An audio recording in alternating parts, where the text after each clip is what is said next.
हे वाक्य ज्यांच्या आयुष्याचं ध्येय आहे, असे आज आपल्याला अतिथी लाभलेले आहेत, ज्यांचा उल्लेख करताना सर्वजण की ते खूपच इतरांना मदत करतात किंवा खूप प्रायोरिटीने मदत करतात. परोपकारी वृत्ती ज्याला म्हणतात, ती ते ॲक्चुअली त्यांच्याकडे बघून लक्षात येतं. असं वर्णन त्यांचं केलं जातं. कदाचित त्यांना माहीत नाहीये त्याविषयी, पण अनेक लोकं त्यांच्या बाबतीत हे सांगतात. असे अतिथी आज आपल्याला इथे लाभलेले आहेत. मी आपल्या सर्वांच्या वतीने सर सी.एस. कट्ट्यावर तुमचं मनापासून स्वागत.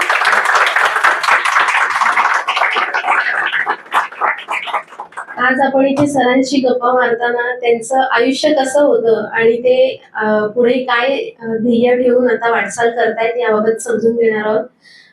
सर, बालपणापासून सुरुवात करूया. आम्हा सगळ्यांना ऐकायला आवडेल, आपण मराठवाड्यातून येतात, छत्रपती संभाजीनगरमध्ये आपला जन्म झाला.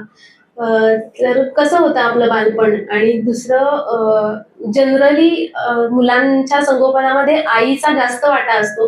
पण मला असं ऐकायला मिळालं, की आपल्या वडिलांचा सुद्धा आपल्या संगोपनामध्ये तितकाच मुलाचा वाटा होता किंवा अ, वडील तितके सहभाग घेत नाहीत घरातल्या सगळ्या मुलांच्या संगोपनामध्ये, पण आपल्या वडिलांनी त्यामध्ये खूप म्हणजे तुमच्या तिघा भावंडांच्या संगोपनामध्ये खूप जबाबदारीने लक्ष घातलं असं मला कळलं. तर त्याबाबत आपण काय सांगाल? सर्वप्रथम सर्वांना नमस्कार. खरं तर मी फार छोटा व्यक्ती, म्हणजे दादांनी, विकास दादांनी, तनुजा वहिनींनी म्हणजे मला जो मान दिला, खरोखर आयुष्यभर ऋणी राहील. म्हणजे मी, माझे गुरु म्हणजे मागच्या मुलाखतीला डॉक्टर लहाने सर येऊन गेले. ते खूप उच्च प्रतीचे डॉक्टर आहेत आणि मी माझ्या आयुष्यात प्रत्येक गुरुला कायम म्हणजे त्यांचा ऋणी राहील, की तो त्या व्यक्तींमुळे मी आज जे काही आहे ह्या खुर्चीवरती बसू शकलो. म्हणजे ते माझे शाळेतले शिक्षक असो, कॉलेजमधले शिक्षक असो, मेडिकल कॉलेजचे शिक्षक, त्याच्यानंतर माझे मित्र ज्यांनी मला गाईड केलं वेळोवेळी, जे माझ्या नकळत सहवासात आले, त्या सगळे गुरुवर आहेत ज्यांनी नकळत मला काहीतरी शिकून गेले. रस्त्यावरती चालणारा एखादा व्यक्ती पण आपल्याला बऱ्याच वेळेस शिकून जातो. तर त्या सर्व व्यक्तींचा मी खूप ऋणी आहे. आणि ताई आणि दादा, म्हणजे मी त्यांना ताई आणि दादाच म्हणतो, आणि त्यांनी हा मान दिला, त्यांचे खूप खूप आभार. जसं तनुजा ताईंनी म्हटलं की माझं बालपण, मी थोडस बालपणापेक्षा थोडस अगोदर जातो. माझे बाबा जे गजानन गणपत सुरासे, त्यांचे वडील गणपतराव, आणि ते दत्तक होते. त्यांचे बाबांचं नाव महिपत. आणि आमची काही अशी काही विशेष काही परिस्थिती नव्हती. कन्नड तालुक्यात देवळाणा म्हणून एक गाव आहे, औरंगाबाद जिल्ह्यामध्ये एक कन्नड तालुका आहे. एकदम असं 100-150ची वस्ती असणारं खेडगाव. आणि तिथं रोजंदार म्हणतात ना, त्या पद्धतीचं काम माझे आजोबा करायचे. आणि आजोबांची इच्छा होती की, आजोबा आणि आजीची इच्छा होती की त्यांच्या मुलांनी काहीतरी करावं, शिकावं, की जेणेकरून त्यांना हे शेतात काम करावं नाही लागणार. त्यांनी त्यांच्या मुलाला शिकवण्याचा प्रयत्न केला. त्यावेळेस पीयूसी होतं, म्हणजे 10वी आणि आपण 11वी-12वी म्हणतो, त्यावेळेस पीयूसी नावाचा एक प्रकार होता. त्यांनी त्यांना तालुक्या लेवलपर्यंत त्या शाळेत टाकलं. त्या शाळेत ते जवळपास 8-10 किलोमीटर चालत चालत जायचे बाबा. आणि ते कसेबसे ते पीयूसी झालेत, 10वी झालेत. आणि नंतर आमच्या भागातले एक आमदार होते, त्यांचं नाव आमदार बाळासाहेब पवार. त्या काळचे जे लोकनेते होते, खरोखर खूप मोठं कार्य होतं. माझे आजोबा काही ओळखत नव्हते, त्यांना शेताशिवाय काहीच माहिती नव्हतं. आणि कोणीतरी सांगितलं गावातल्या व्यक्तीने की त्या आमदारांकडे जा, तुम्हाला काहीतरी मदत करतील. अक्षरशः जे आपण सिनेमामध्ये बघतो की एखादा खेड्यात राहणारा एखादा ओल्ड पर्सन जो असतो, अंगावरचे कपडे फाटके आणि तसेच ते फेटा वगैरे घालायचे त्यावेळेस, आणि ते कन्नड ह्या तालुक्याच्या त्यांच्या घरावरती गेलेत. सकाळी त्यांना सांगितलं की साहेब संध्याकाळी भेटतील म्हणून. ते दिवसभर तिथं उभे राहिलेत ते, आणि संध्याकाळी आमदार महोदय आलेत. आणि त्यावेळेस खरोखर लोकनेते, त्यांना खरोखर सॅल्यूट करावं असं वाटतं की त्यांनी त्याच इमिडिएटली त्या आजोबांना अटेंड केला आणि त्यांनी विचारलं की बाबा तुम्ही कसे आलेत, काय आहे तुमचं काम. आणि त्यांनी सांगितलं की माझा मुलगा तो आता इथपर्यंत शिकवलंय, मी त्याला 10वी पर्यंत शिकवलं, आता माझ्याकडे काहीच नाहीये, आता त्याला त्याचं काय करायचं ते तुम्ही बघा. अक्षरशः ह्या भाषेत त्यांनी सांगितलं, कारण वडिलांनी जी स्टोरी आहे ती आम्हाला सांगितली. आणि त्यांनी त्यावेळेस त्यांची संस्था होती संभाजीनगरला, देवगिरी कॉलेज म्हणून. त्या संस्थेत जा, तुम्हाला तिथं एक लिपिकाची पोस्ट आहे, तिथं जा. त्या प्राचार्याच्या नावाने त्यांनी पत्र दिलं आणि वडिलांना पाठवलं. आणि लिपिक वडिलांना त्यावेळेस काय सर्व्हिसेसला एवढं काही प्रॉब्लेम नव्हता, आणि आमदार महोदयांचंच कॉलेज असल्यामुळे ते लिपिक म्हणून तिथे रुजू झाले. आणि लिपिक म्हणून रुजू झाल्यानंतर इमिडिएटली त्यांचं लग्न झालं. त्या काळात काहीतरी 16-17व्या वर्षी 18व्या वर्षी लग्न झालं. आईचं वय माझ्या 12 वर्ष. लग्न झाल्यानंतर संभाजीनगरला ज्यावेळेस ते शिफ्ट झाले त्यावेळेस संभाजीनगरला कोणी नातेवाईक, तिथे एक खोकडपुरा म्हणून, जसं आता धारावी झोपडपट्टी आहे तसंच खोकडपुरा म्हणून एक एरिया होता. तिथं एक 100 स्क्वेअर फीट 120 स्क्वेअर फीटची रूम त्यांना मिळाली. त्याचं त्यावेळेचं भाडं काहीतरी 15 का 16 रुपये होतं. आणि त्या रूम मध्ये बाबा लिपिक, आणि मग त्याच्यात त्यांचा संसार चालू झाला. आजूबाजूला सगळं, म्हणजे त्यावेळेस एक मुंबईत जसं चाळीचं कल्चर आहे तसंच कल्चर त्या आजूबाजूच्या घरांमध्ये. आणि तशा वातावरणात माझा जन्म झाला खोकडपुऱ्यात 1976 मध्ये. माझा मोठा भाऊ तो 1971 झाला, 2 नंबरचा भाऊ 1973 झाला. त्याच रूम मध्ये आम्ही 1980 पर्यंत राहिलो. म्हणजे आम्ही झोपायचो पलंगाच्या खाली, खाट होती ना, खाटेच्या खाली, कारण जागाच नसायची. छोट्या भागात एक स्टोव लावलेला असायचा. घरातलं सामान जे ऑइलचे ड्रम्स असतात तसा एक ड्रम होता, आणि त्या अक्षरशः अर्धाही ड्रम भरायचा नाही एवढं सामान होतं.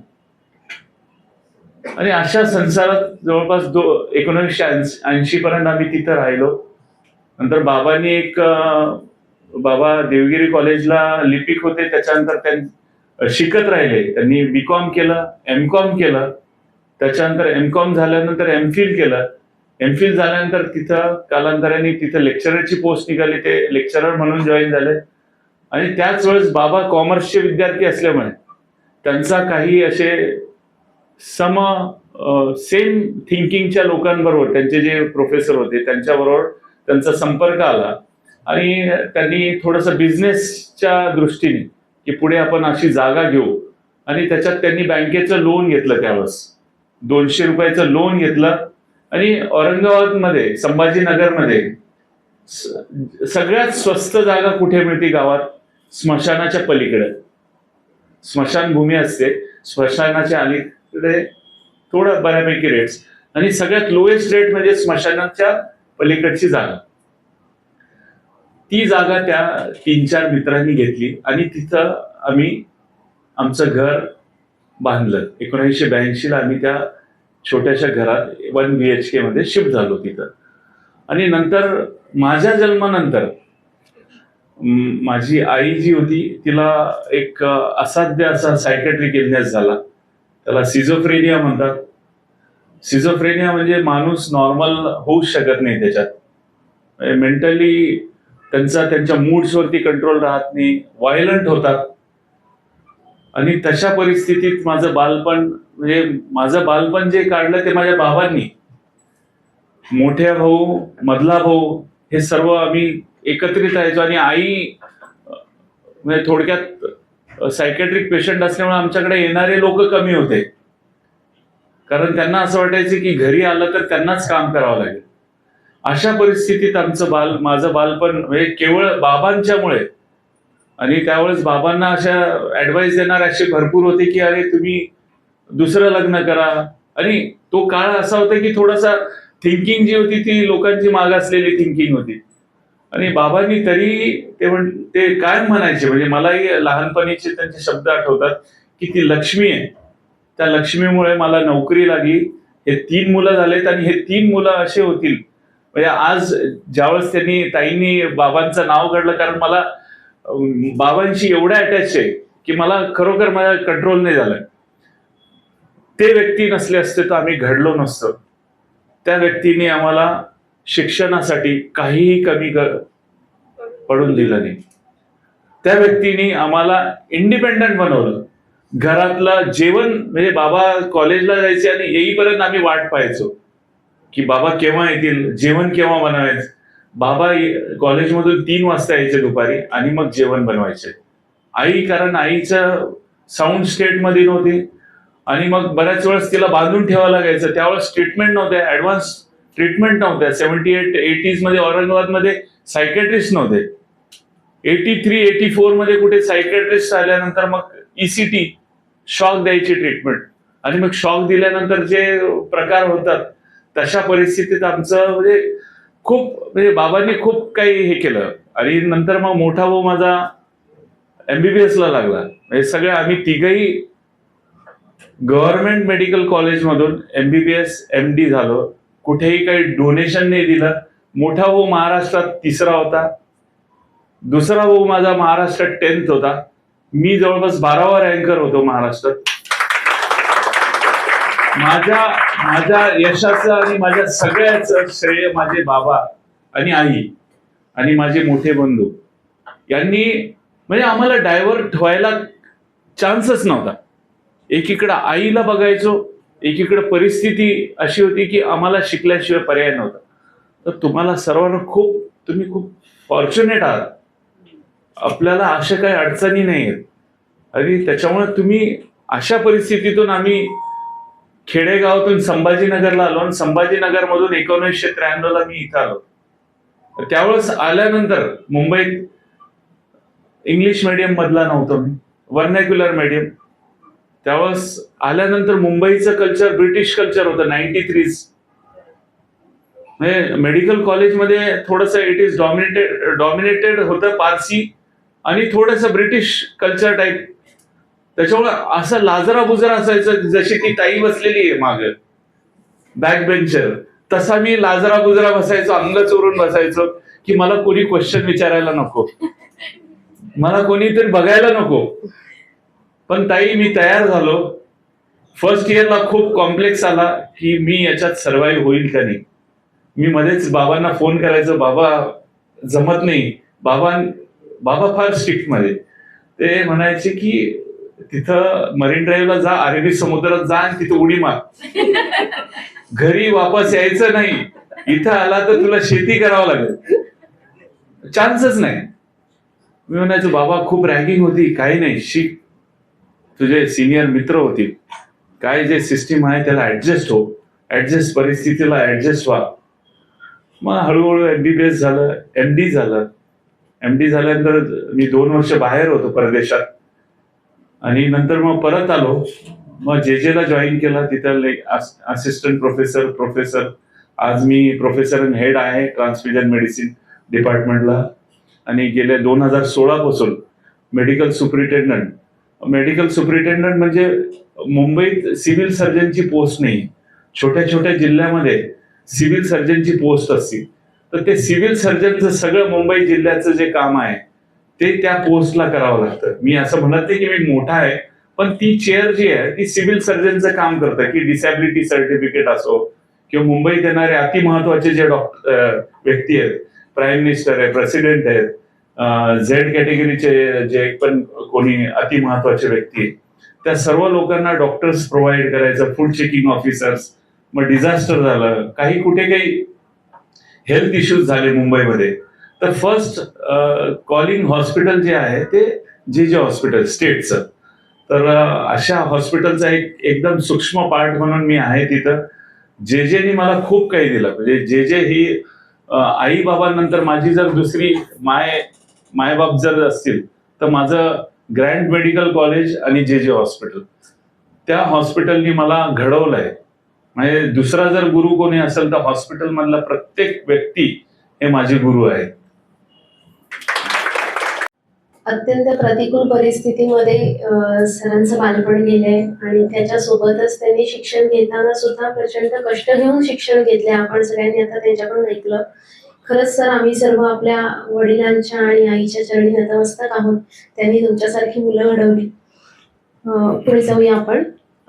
सर, शिक्षण घेत असताना डॉक्टर व्हायचं हे कधी ठरवलं, किंवा मग पॅथॉलॉजी फील्ड का निवडली? मजेशीर आहे. म्हणजे बाळाचे लक्षण लहानपणी पाळण्यात दिसतात तसं पाळण्यात दिसतात. जेव्हा माझा जन्म झाला, म्हणजे माझं घरचं नाव जे आहे, म्हणजे आता कोणी बोलत नाही तसे नावं, टोपण नावं, पांडू, बंडू, तर तसं माझं नाव बंडू. बंडू म्हणजे बंडपणा, म्हणजे खूप त्रास देणारा व्यक्ती, अभ्यास कमी आणि खेळणं खूप. तर तसं माझं नेचर होतं. माझे दोन्ही मोठे भाऊ जे होते खूप स्टुडियस, म्हणजे स्टार्टिंग फ्रॉम पहिल्या वर्गापासून ते. आणि माझं लक्षण असं काही अभ्यासाकडे नव्हतंच, कधीच नव्हतं. म्हणजे 8वी 9वी 10वी मला अक्षरशः पकडून आणायचे, संध्याकाळी शोधून आणायचे कॉलनीत, कुठे कोणाच्या घरी आहे किंवा कोणत्या मैदानावरती खेळतोय. आणि मला क्रिकेटचं खूप वेड होतं. म्हणजे मला जर मी माझी स्वतःची स्तुती करत नाही, माझा दुसरा जो मला दुसरं जर प्रोफेशन जर म्हटलं असतं तर मी क्रिकेट प्लेअर झालो असतो. कारण मी स्टेट लेवल रिप्रेझेंट केलेलं आहे. स्विमिंग मी स्टेट लेवल रिप्रेझेंट केलेलं आहे. Badminton state level. तर माझा कल हा कधीही अभ्यासाकडे कधीच नव्हता. पण त्या काळात संभाजीनगरला असं काही कुठे कोचिंग नव्हतं आणि फायनान्शियल बॅकअप नव्हतं आमचं, की बाबांचं जे काही इन्कम व्हायचं तर ते फक्त आमच्या शिक्षणापुरतं. आणि घरात येणारे, गावाकडनं येणारे पेशंट्स, गावाकडनं येणारे नातेवाईक आणि बाबांची फॅमिली, बाबांच्या 3 बहिणी, बाबांचे 2 छोटे भाऊ, आईचे 3-4 भावंड, ह्या सर्वांना सांभाळणारे म्हणजे माझे बाबा. त्याच्यामुळे घरात काही उरायचंच नाही. जे काय आहे फक्त घरी बनवलेलं जेवणच तेवढं आमचं नशिबात होतं. त्याच्यामुळे त्या क्षेत्राकडे जाणं शक्य झालं नाही माझं. कुठेतरी मी ते MBBS झाल्यानंतर मी ते छंद जोपासला आणि तो पुढे कुठेतरी कंटिन्यू करू शकलो. 9वी 10वीला ज्यावेळेस मी एक्झाम क्लिअर झालो, 10वी, मला 10वीचे माझे पर्सेंटेज होते 67%, 67%. आणि मग माझा मोठा भाऊ त्यावेळेस सेकंड MBBS ला आणि लहान भाऊ तो होता फर्स्ट MBBS ला, घाटी गव्हर्नमेंट मेडिकल कॉलेजला. बाबांनी एक दिवशी मला बोलवलं की आता त्यांची एक्झाम झाली, आता तुझं काय करायचं तू सांग. म्हटलं की, आणि सिरियस नव्हतोच, 10thला आपल्याला काय डोक्यात काय चालतं. ते म्हटलं अरे बाबा तू आता सिरियस हो, तुला काहीतरी करावं लागेल, नाही तर तुझे दोघं भाऊ पुढे निघून जातील. ते डॉक्टर होणार आणि तू बसणार इथंच, शेती करत बस नाही तर. कारण त्या काळात संभाजीनगरमध्ये 3च प्रोफेशन होते. एक तर मास्तर व्हायचं, BEd किंवा DEd करायचं, डॉक्टर व्हायचं किंवा इंजिनियर व्हायचं, हे 3च ऑप्शन. तर ते म्हणले की तुझं जे लक्षण दिसतंय ते डॉक्टरही इंजिनियरही होणार नाही, तर तू कोणत्या तरी एखाद्या खेडेगावात शिक्षक होशील. मी म्हटलं नाही बाबा, तर तू सिरियस हो, नाही तर तुला काही दुसरं मला काही अंधार दिसतो होती तुझ्या. तर मोठा भाऊ, त्या वेळेस आई एवढी इन्व्हॉल्व नाही व्हायची. मग मोठ्या भावाला सांगितलं की अरे बाबा तू याला तयार कर, तू कंटिन्युअसली याला मॉनिटर कर. आणि माझं तुम्हाला सांगतो की 10वीच्या सुट्ट्यामध्ये माझे जे क्लासेस चालू झाले मोठ्या भावानी, मला कसं होतं की माझी थोडीशी लक्झरी होती की दोन्ही मोठ्या भावांच्या नोट्स होत्या माझ्याकडे आणि मला असं प्रॉपर गायडन्स होते की कुठेच काही डायव्हर्जन नव्हतं. त्यांनी मला सांगितलं की तू एवढंच वाच, एवढंच कर आणि फक्त तू 8 तास बस, आमच्या समोर बस. ते MBBS ला असल्यामुळे त्यांची सिटिंग कॅपॅसिटी खूप होती आणि त्यांना मी ऑब्झर्व करायचं की 12वीला कसे बसलेत ते, 12-12, 14-14 तास अभ्यास करत, फक्त त्यांचे डायरेक्शन्स फॉलो करत बसलो. मला सुरुवातीला 6 महिने खूप त्रास झाला, कारण मी 1 तासापेक्षा अभ्यासाला बसू शकायचो नाही. 1 तास झाला की इकडे बघ, तिकडे बघ, टीव्ही बघ, खाली टेबल खाली जा, टेरेस वरती जा, कुठेतरी पतंग पकडायला जा, कुठेतरी गोट्या खेळायला जा. म्हणजे अशा अक्षरशः वियर्ड अशा काहीतरी हॅबिट्स होत्या. आणि 2 वर्ष माझ्या मोठ्या भावानी खूप माझ्यावरती मेहनत घेतली. आणि मी शेवटी 12वीला ज्यावेळेस आलो त्यावेळेस मला थोडंसं सिरियसनेस आलं. आणि मी जवळपास 12th मध्ये होतो मेरिटमध्ये. आणि फर्स्ट राऊंड मध्ये मला म्हणजे त्यावेळेस आपलं याच्यात असायचं ग्रुप सिस्टीम होती, फिजिक्स, केमिस्ट्री अँड बायोलॉजी. माझा जो ग्रुप होता 95.66 होता. फर्स्ट राऊंड मध्ये मला काहीच मिळालं नाही. मला एक आयुर्वेदिक आणि डेंटल ऑप्शन होतं. आणि आम्ही काय पेढे वाटून बसलो की मेडिकलला लागणार, हे लागणार, ते लागणार. आणि त्या वर्षी काय 100 ग्रुप असणारे जवळपास 150 ते 200 लोक होते, ज्यांना 100% फिजिक्स, केमिस्ट्री, बायोलॉजी मध्ये. 2 महिने मी बीएससी ला ऍडमिशन घेतलं, बीएससी मायक्रोबायोलॉजीला. जवळपास 2-3 महिने गेले. आणि मी मला ज्यावेळेस ऍडमिशनला बोलवलं फर्स्ट राऊंडला, तर त्यावेळेस मी डेंटल रिफ्यूज केलं आणि आयुर्वेदिक रिफ्यूज केलं. मी म्हटलं की मी वेटिंग वरती राहणार, नाही तर पुढच्या वर्षी मी परत हे करणार. माझं पूर्ण होप्स गेलेले. मला असं डिप्रेशन सारखं झालं की म्हटलं एवढं करून म्हणजे याच्यापेक्षा मी आधीच कंटिन्यू केलं असतं तर बरं झालं असतं, डिप्रेशनही नसतं आलं. मी ब्लेम करत बसलो, मग बाबांना ब्लेम केलं. मी म्हटलं माझं काय, मी एवढं चांगलं करून सुद्धा मला काही नाही. एवढे थांब. आणि दिवाळीच्या वेळेस, दिवाळीच्या सुट्टीमध्ये वेटिंग लिस्ट ऑल इंडियाचे जे सीट्स ते ओपन झाले. आणि माझ्या नशिबात एकही मेडिकल कॉलेज नव्हतं. मला जवळपास 22 ते 23 सीट्स रिकाम्या झाल्या. मी सेकंड होतो वेटिंग लिस्टमध्ये. मला ससून मिळत होतं, ग्रँड मेडिकल कॉलेज औरंगाबाद, संभाजीनगरचं कॉलेज मिळत होतं. पण बाबा म्हणले आता दोघं तिकडे आहेत, तू मुंबईला जा. आणि मोठ्या भावाने पण सांगितलं की इथं पीजी साठी प्रॉब्लेम्स आहेत संभाजीनगरवरतून, मग इकडे. आणि मग तुम्हाला बाकीच्या गोष्टी सांगितल्याच एमबीबीएस एमडी झालो. त्या हॅबिट्स ऍक्च्युली वियर्ड नव्हत्या. इथले 80% लोक स्वतःशी रिलेट करत होते, इन्क्लुडिंग विकास सर किंवा मी पण. पुढे जाऊया सर. म्हणजे अभ्यासाचा इतका कंटाळा असताना सुद्धा मग पीएचडी का केलं, आणि पीएचडीचा विषय कोणता होता आपला? त्याची एक स्टोरी म्हणजे ज्यावेळेस डॉक्टर झाल्यानंतर बाबांना एक खंत होती की मी जर डॉक्टर नसतो झालो तर बाबांची अशी इच्छा होती, म्हणजे त्यांनी त्यांची सुप्त इच्छा बोलून नाही दाखवली. बाबा माझे कॉमर्सचे टीचर होते.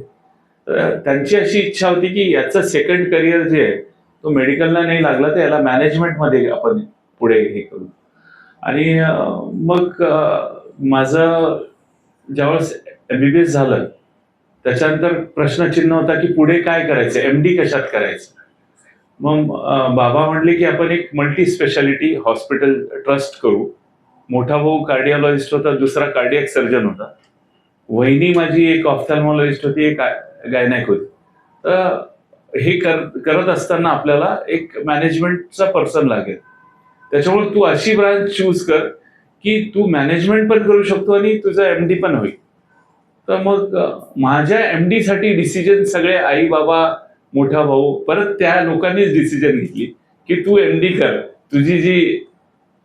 तुझे जे लक्षण आहेत ते एमडी पॅथॉलॉजी सारख्या ब्रांचमध्ये सूट होते, म्हणजे तुला टाइमपासही करायला मिळेल आणि सोशली गोष्टी करते. आणि मग मला थोडस मॅनेजमेंटकडे कल होता, कारण कुठेही कॉलेजमध्ये किंवा कॉलेजचे इलेक्शन्स असो किंवा पीजी म्हणजे युजी डेजला पण बरेचसे आम्ही इव्हेंट्स करायचो. तर ते थोडंसं मॅनेजमेंट स्किल्सकडे थोडासा, किंवा 10च्या अगोदर काही अशा इव्हेंट्स होते की त्याच्यात थोडं आवडायचं की कल आहे म्हणून. तर बाबा म्हणले की तू ट्राय करून बघ, एमबीए करूयात हॉस्पिटल मॅनेजमेंट. आणि मग यशवंतराव चव्हाण ओपन युनिव्हर्सिटीला मी एमबीएची एंट्रन्स दिली आणि मग एमबीए झालो 2009ला. आणि नंतर मग ते म्हणले की तू पीएचडी कर. आणि कसं होतं की पीएचडीचा ऍडव्हान्टेज कसं की जर मला सेकंड करिअर चूज करायचंय तर कसं आहे की एकाच करिअर वरती आपण फोकस करू नये.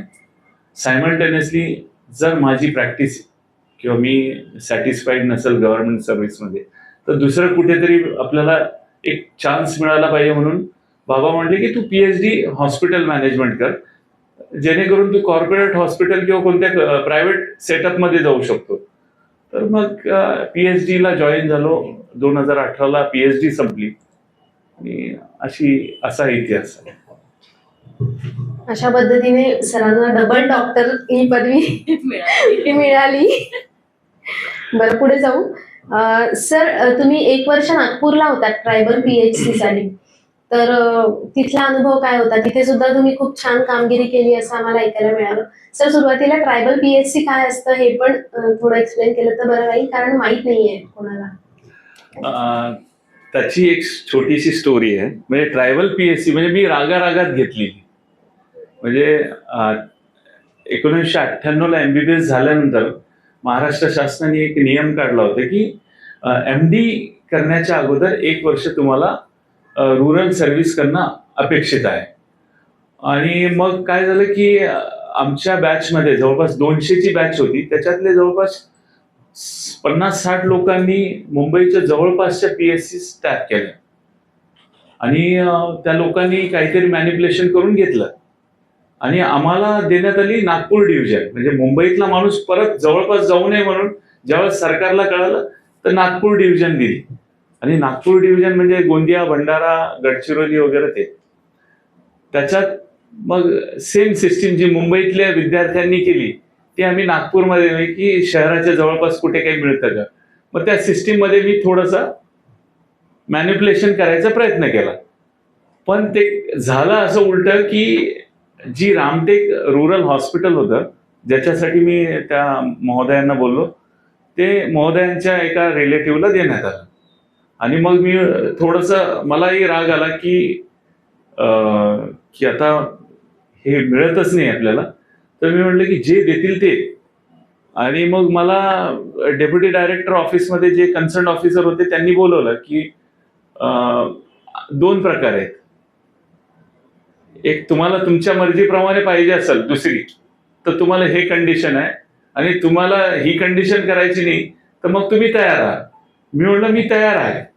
मला पहिली कंडिशन मान्य नाही, कारण मी पहिली कंडिशन ठेवली तर मला रामटेक जर दिला नाही तर मी नाही.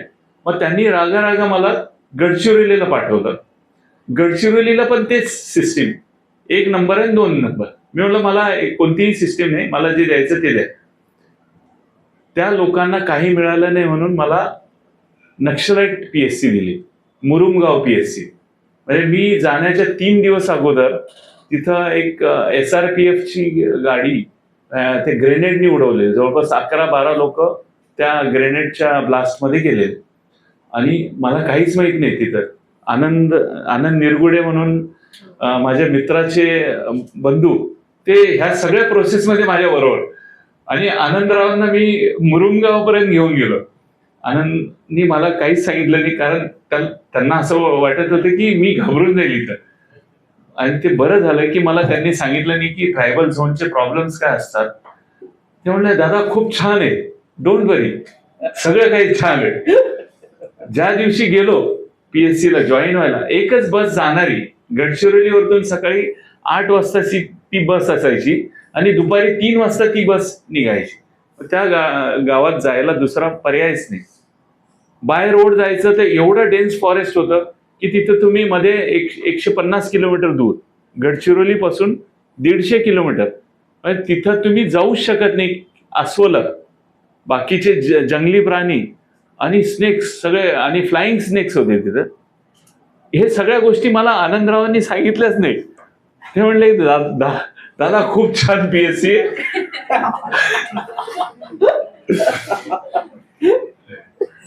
आनंदराव माझ्याबरोबर संध्याकाळी आले दुपारच्या बसनी आणि दुसऱ्या दिवशी ते निघाले आणि मला सोडलं तिथे. आणि मग नंतर मग तिथं परिचय झाला, PHC मध्ये फिरलो वगैरे.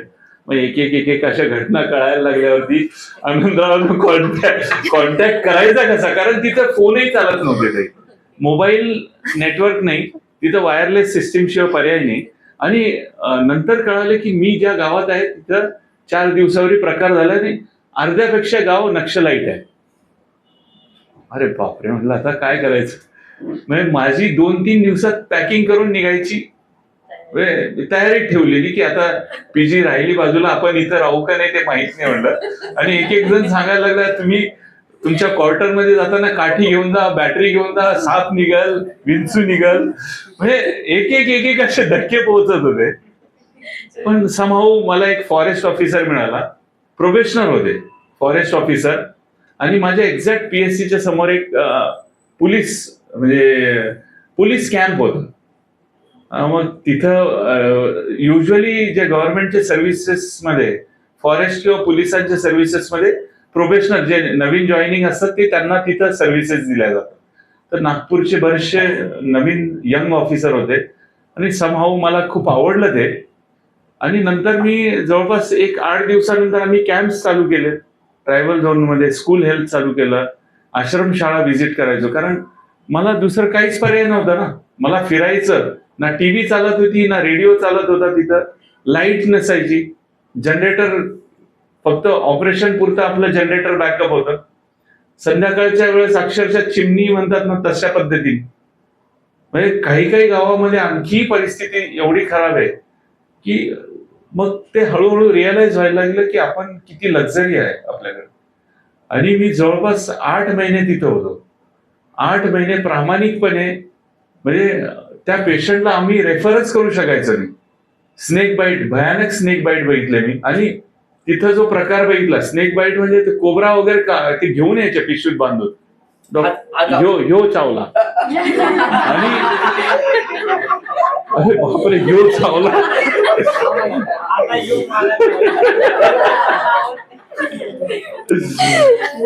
म्हणजे अक्षरशः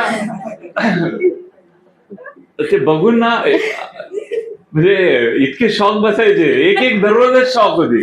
आणि अस्वलाचा हल्ला केलेले लोक, म्हणजे ते स्कल कॅप उडालेले, अक्षरशः आम्हाला तिथे ट्रीटमेंट केल्याशिवाय पर्याय नव्हता. डिलिव्हरीज केल्या मी, कॉम्प्लिकेटेड म्हणजे हँड प्रेझेंटेशन, फूड प्रेझेंटेशन, कारण मी पाठवलं तर ती वाचेल का नाही याची.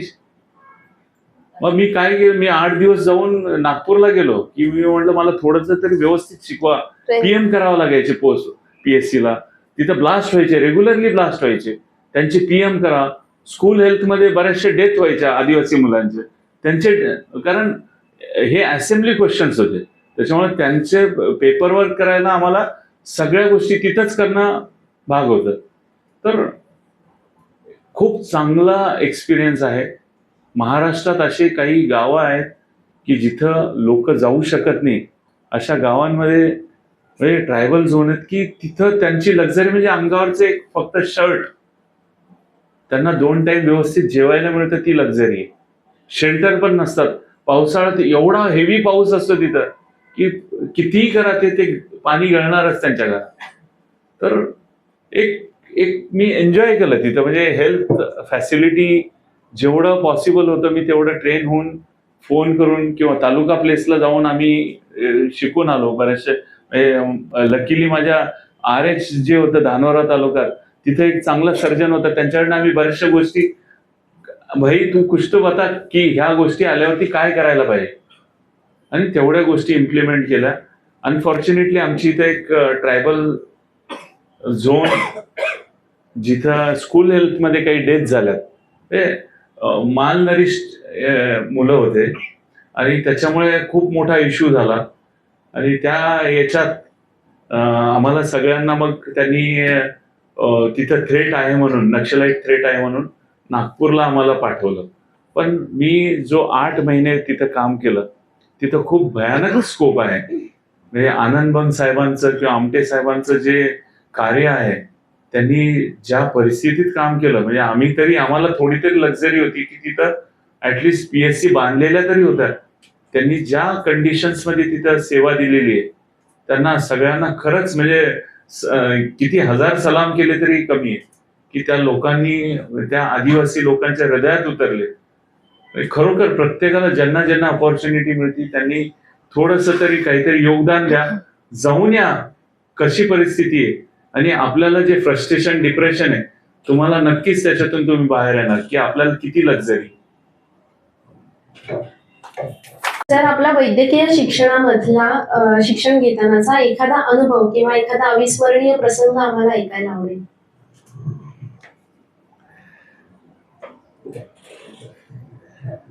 म्हणजे काय, म्हणजे प्रत्येक दिवस हा म्हणजे माझ्यासाठी अविस्मरणीय. म्हणजे मी घरातून निघतो, म्हणजे शिक्षण घेत असताना म्हणजे MBBS डेज मध्ये माझ्याबरोबर काही असे विद्यार्थी होते. म्हणजे काही विद्यार्थ्यांचे पण एक्सपिरियन्स सांगतो, काही पेशंटचे एक्सपिरियन्स सांगतो.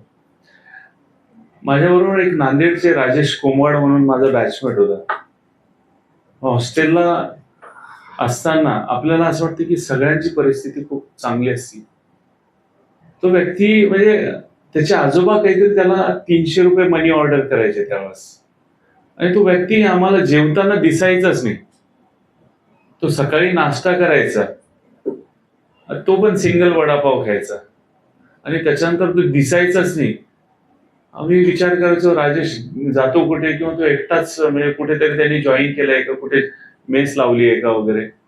मग एक 5-6 महिन्यानंतर मला माझ्या एका दुसऱ्या बॅचमेटनी, त्याला पण माहिती व्हायला बराच वेळ लागला की त्याची परिस्थिती काही एवढी खास नाहीये, आणि त्याला त्याचे एक आजोबा आहेत ते 300 रुपये पाठवतात.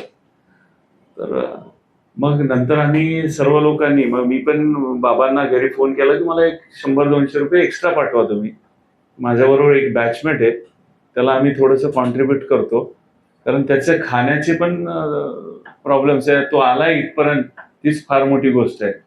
मग सगळ्यांनी आम्ही मिळून त्याला पैसे, आणि नंतर मग आम्ही आमच्या हॉस्टेल वॉर्डनला अप्रोच केला त्याच्या बुक्ससाठी वगैरे. मग आम्ही आमचे बुक्स शेअर करायचो त्याच्याबरोबर. तर असे जवळपास 7-8 माझे बॅचमेट होते की ज्यांची परिस्थिती नव्हती. म्हणजे आपल्या बरोबर असताना पण आपल्याला असं वाटतं की आपल्याला पॉकेट मनी मिळते, आपल्याला 1000 रुपये असतात आपल्या खिशात, तर काही काही लोकांच्या खिशात काही नसताना सुद्धा ते शिकू शकतात. म्हणजे मला त्यावेळेस असा एक शॉक बसला की अरे, ह्या व्यक्तीच्या मनात किती तळमळ आहे, त्याला माहिती नाही उद्या कसं आहे. 300 रुपयात तो दिवस काढतोय, महिना काढतोय. हे एक माझ्यासाठी एक म्हणजे एक आय ओपनर झालं की त्याच्या मनात किती मोठी जिद्द आहे. दुसरा एक प्रसंग म्हणजे एक थोडासा MBBS झाल्यानंतर MD ची पोस्टिंग असते आमची क्लिनिकलची. थोडस एक कॉमेडी सीन आहे मेडिकल याचा. आम्ही सर्जरी मध्ये आमची एक पोस्टिंग होती. तर एक पाईल्सचा पेशंट आला आमच्या लेक्चररकडे की डॉक्टर साहेब, मला इतकं गरम होतं म्हणे की 100चा बल्ब लागतो ना तेवढं जळतं.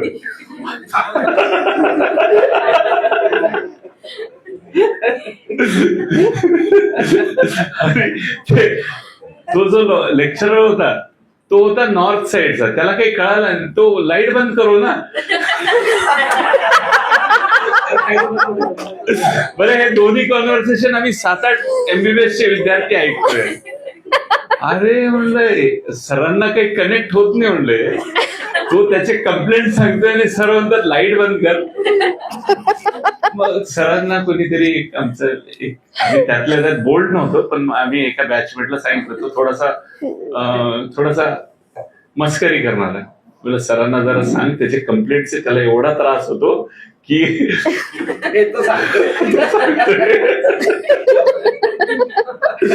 तर असे काही थोडेसे चुटकुले पण होतात वैद्यकीय प्रॅक्टिस करत असताना. तर ते आम्ही एक एन्जॉय किंवा एक म्हणजे पेशंटची मांडण्याची जी शैली असते ते पण आपल्याला त्याच्याशी पण कनेक्ट झालं पाहिजे. म्हणजे आपले सगळे सेन्सेस ओपन ठेवावे लागतात. दुसरी गोष्ट आपल्याला त्यांच्या लँग्वेज आत्मसात केल्या पाहिजे. जो पेशंट येतो आपण त्याच्याशी कनेक्ट कसं करायचं तर त्याची भाषा आपल्याला आली पाहिजे. फॉर एक्झाम्पल मुंबईत जर राहायचं तर तुम्हाला थोडीशी गुजराती आली पाहिजे. ज्यावेळेस MBBS डेज मध्ये होतो आमच्या इथं मॅक्झिमम पारसी कम्युनिटीचे टीचर्स आणि गुजराती कम्युनिटी, आणि त्यांची सेकंड लँग्वेज जी होती राष्ट्रभाषा आमची जेजेची, first is English and second is Gujarati. तर आपल्याला ज्या भौगोलिक परिस्थितीमध्ये राहतात तर तिथलची भाषा आत्मसात केली पाहिजे.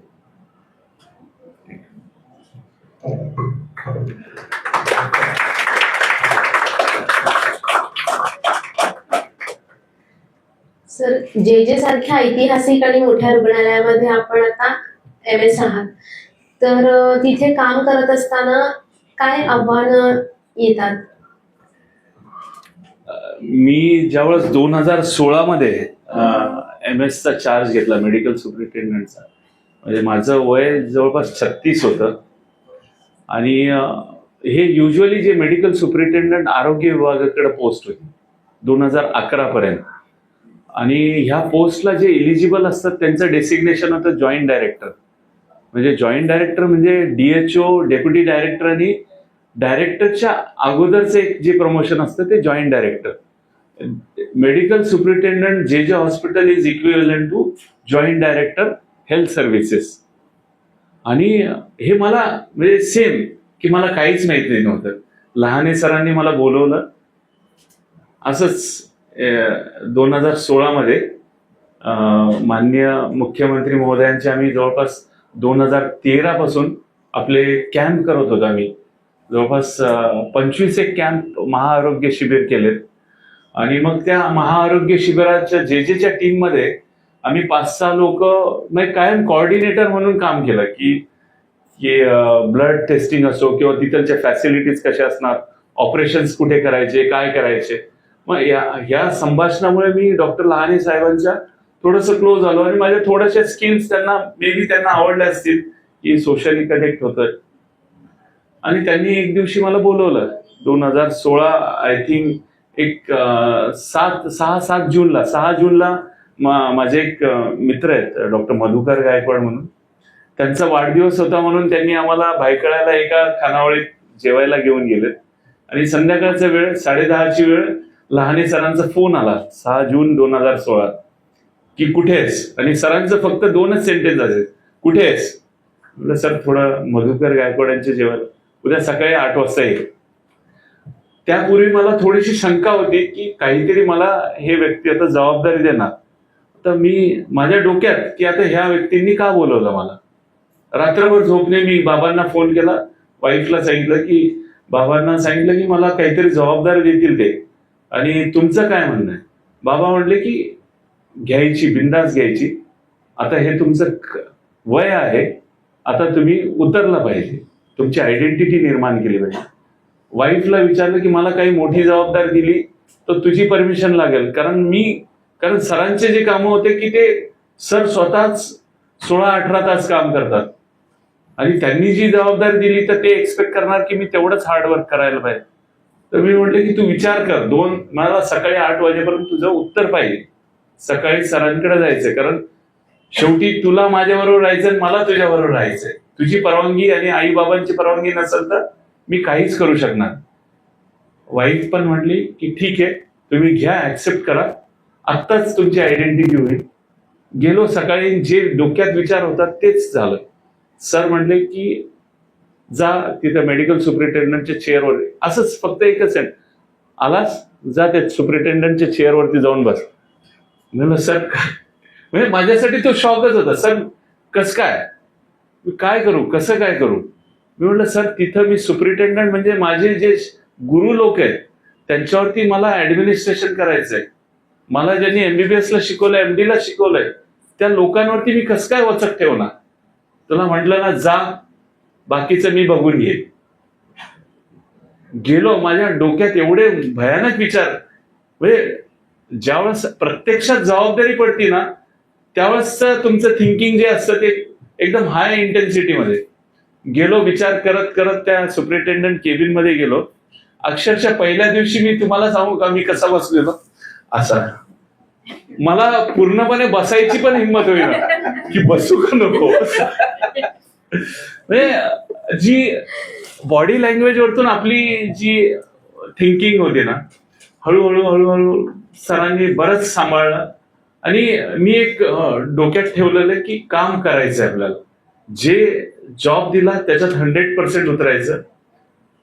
2-3 वर्ष लागलेत सगळा एवढा मोठा कारभार समजायला, पण समहाऊ सगळ्यांनी हेल्प केली. आणि आपण चांगले ना, शेवटी एंड ऑफ द डे आपण चांगले आणि आपला हेतू चांगला असेल तर आजूबाजूची शक्तीही तुम्हाला मदत करते. आणि मला खूप चांगले मित्र मिळाले, चांगले गुरु मिळाले, दादा मिळाले, ताई आहेत, पण असे मला खूप लोक मिळाले की ज्या लोकांनी मला खूप मदत केली, शिकवलं. आणि इट्स अन गुड अपॉर्च्युनिटी. म्हणजे जे हॉस्पिटलच्या इतिहासात 9.5 वर्ष अधीक्षक असणारा मी प्रथमच व्यक्ती आहे.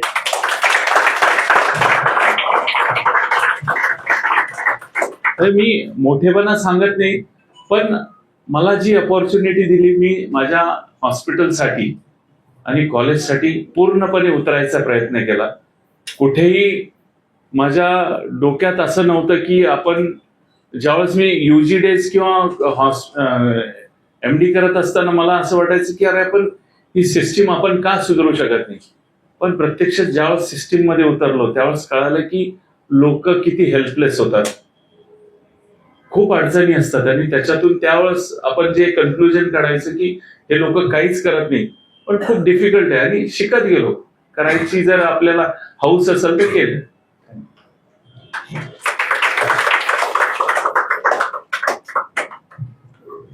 सर, डॉक्टर म्हणून आपण डायग्नोसिस करता आणि प्रशासक म्हणून डिसिजन घेता, मग याचा समतोल कसा तुम्ही राखत आहात आता? प्रशासन करत असताना फक्त मी लार्ज पॉप्युलेशनचा विचार करतो की जिथं आपण डिसिजन घेत असताना लार्ज पॉप्युलेशन अफेक्ट नाही झाले पाहिजे आपल्या एखाद्या डिसिजनमुळे. आणि डिसिजन घेताना मी एक असे 10 पॉइंट्स काढतो की पहिलं डिसिजन घेतले तर काय होऊ शकतं, दुसरी डिसिजन घेतली तर काय होऊ शकते, तिसरी डिसिजन घेतली तर काय होऊ शकते. आणि end of the day me in benefit of patient maximum विचार करतो, in benefit of my employee हा विचार करतो. हे 2 गोष्टी जर आपल्याला मनात असतील तर तुमची डिसिजन चुकीची होऊ शकत नाही. कारण तुम्ही मनापासून ती गोष्ट जस्टिफाय करू शकता वरिष्ठांना की मी माझ्या रुग्णासाठी me out of the way गेलो, कारण त्याचा जीव वाचवणं मला गरजेचं होतं. त्याला इम्युनोग्लोबिलिन कुठला तरी मोबिलाइज करणं गरजेचं होतं. मी जर त्याला 10 तासात दिलं नसतं तर त्याची डेथ झाली असती. मी माझ्या एम्प्लॉई वरती ऍक्शन घेताना विचार करतो की त्याची फॅमिली सफर होणार आहे का, त्याची मुलं सफर होणार आहे का. मी त्याला खूप चान्स देतो. आणि कोणतीही डिसिजन अग्रेसिव्ह घेत नाही. अग्रेशननी फक्त रिलेशन्स ब्रेक होतात, सिस्टीम सुधारत नाही. जेवढं होईल तेवढं सोशली कनेक्ट होऊन त्याला समजावून काम करण्याचा प्रयत्न करतो. आणि मी बघितलंय की आपण एखाद्या एम्प्लॉईला मित्रासारखं बोललो किंवा त्याला व्यवस्थितपणे समजावलं ते काम होतात. इव्हन पेशंटचे पण काम होतात. सोशल वर्कर किंवा कोणत्या, आपण जर चांगले तर आपल्याला हजारो लोक मदत करतात. आणि हाच फॉर्म्युला मी यूज केलाय माझ्या प्रॅक्टिसमध्ये.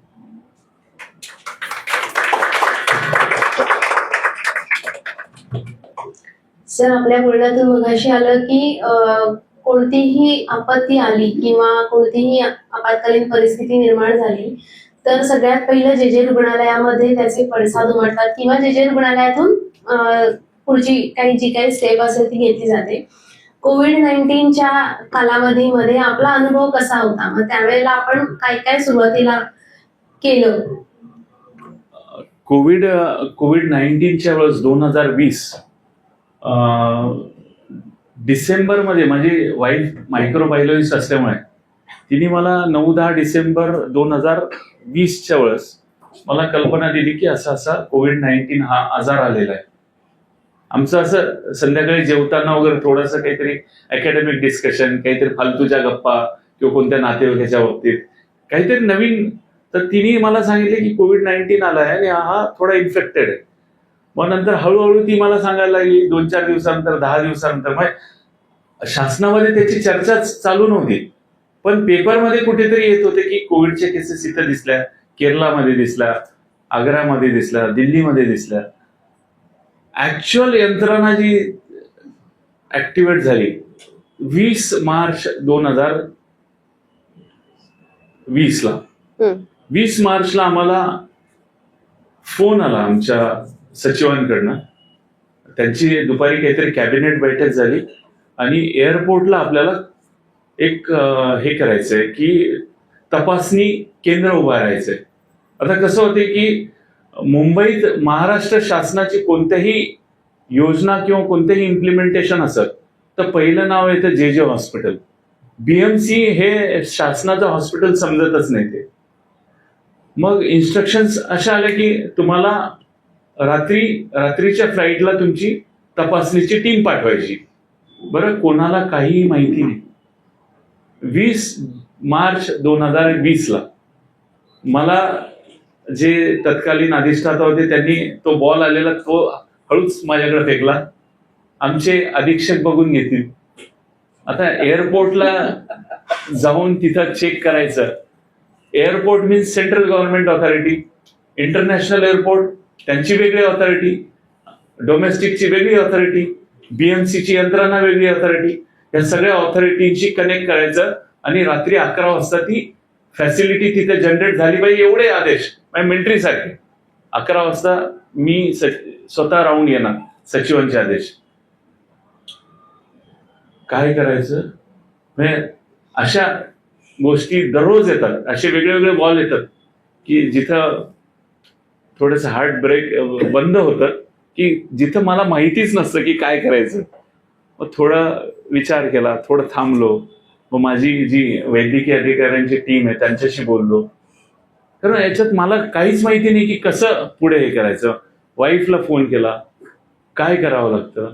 मग काही ICMR मध्ये लोक आहेत त्यांना फोन केला. गाईडलाईन काहीच नाही दिली, फक्त तुमची तपासणीला टीम पाठवा. मग कोणीतरी सांगितलं की ते लेझर गन घ्या. आता शासनामध्ये कोणतीही गोष्ट घ्यायची, पेन जरी घ्यायचा तर त्याच्या हजारो प्रोसिजर करायच्या. आता ती गन घ्यायची 5,500ची. आम्ही आमच्या महोदयांकडे गेलो की तिथं जवळपास 10 इमिग्रेशन काउंटर असतील तर तिथं 10 गन्स लागतील. जवळपास 60-70 हजाराची गन असतील. 60-70 5,000 असतील ठीक आहे. 60-70 हजाराची आपल्याला वरिष्ठांची परमिशन घ्यावं लागेल. तुम्हाला वाटतं की जे हॉस्पिटलला सुपरिटेंडंट किंवा डीनला अधिकार असतात 50 हजाराच्या वरती वरच्या महोदयांना विचारावं लागते की साहेब असं असं आहे, बंदूक घेऊ का. साहेब त्यावेळेस मूडमध्ये असतील तर ठीक आहे, नाही तर ते त्यांची बंदूक चालवतात.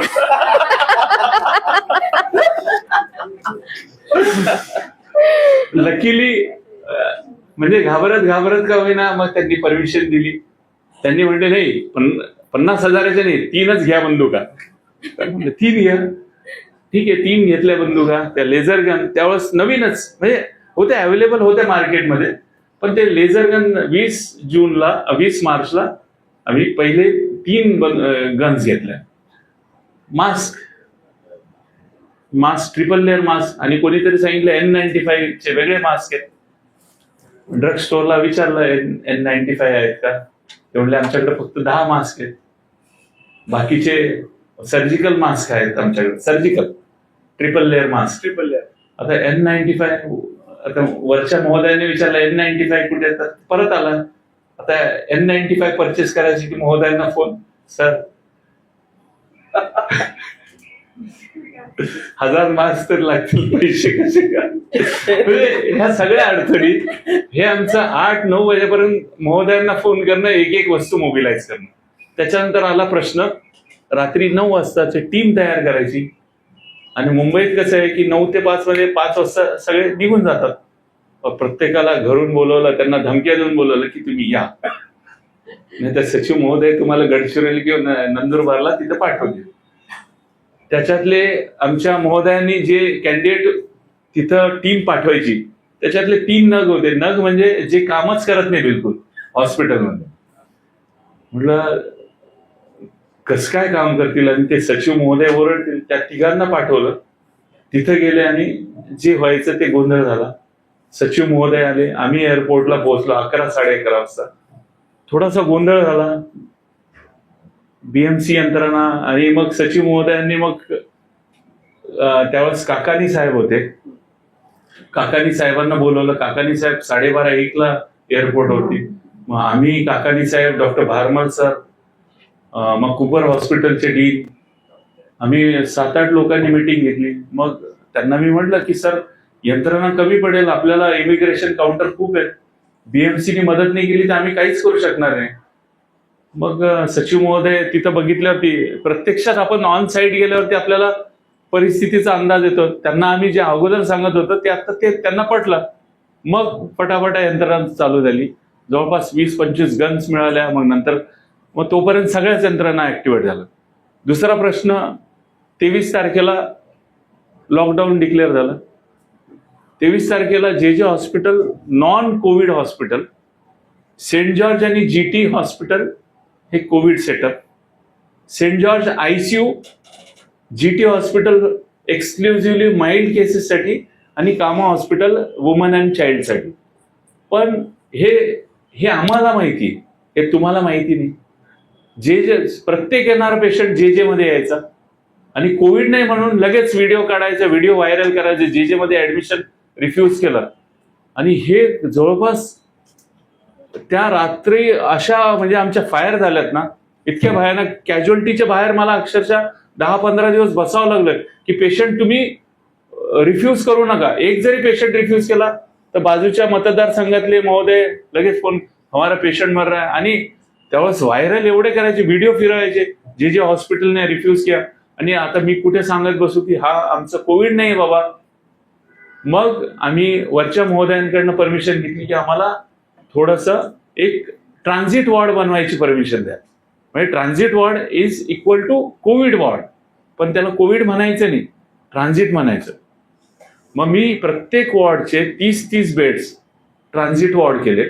300 बेड्स माझे कोविडचे होते, पण त्याला ट्रान्झिट नाव दिलं.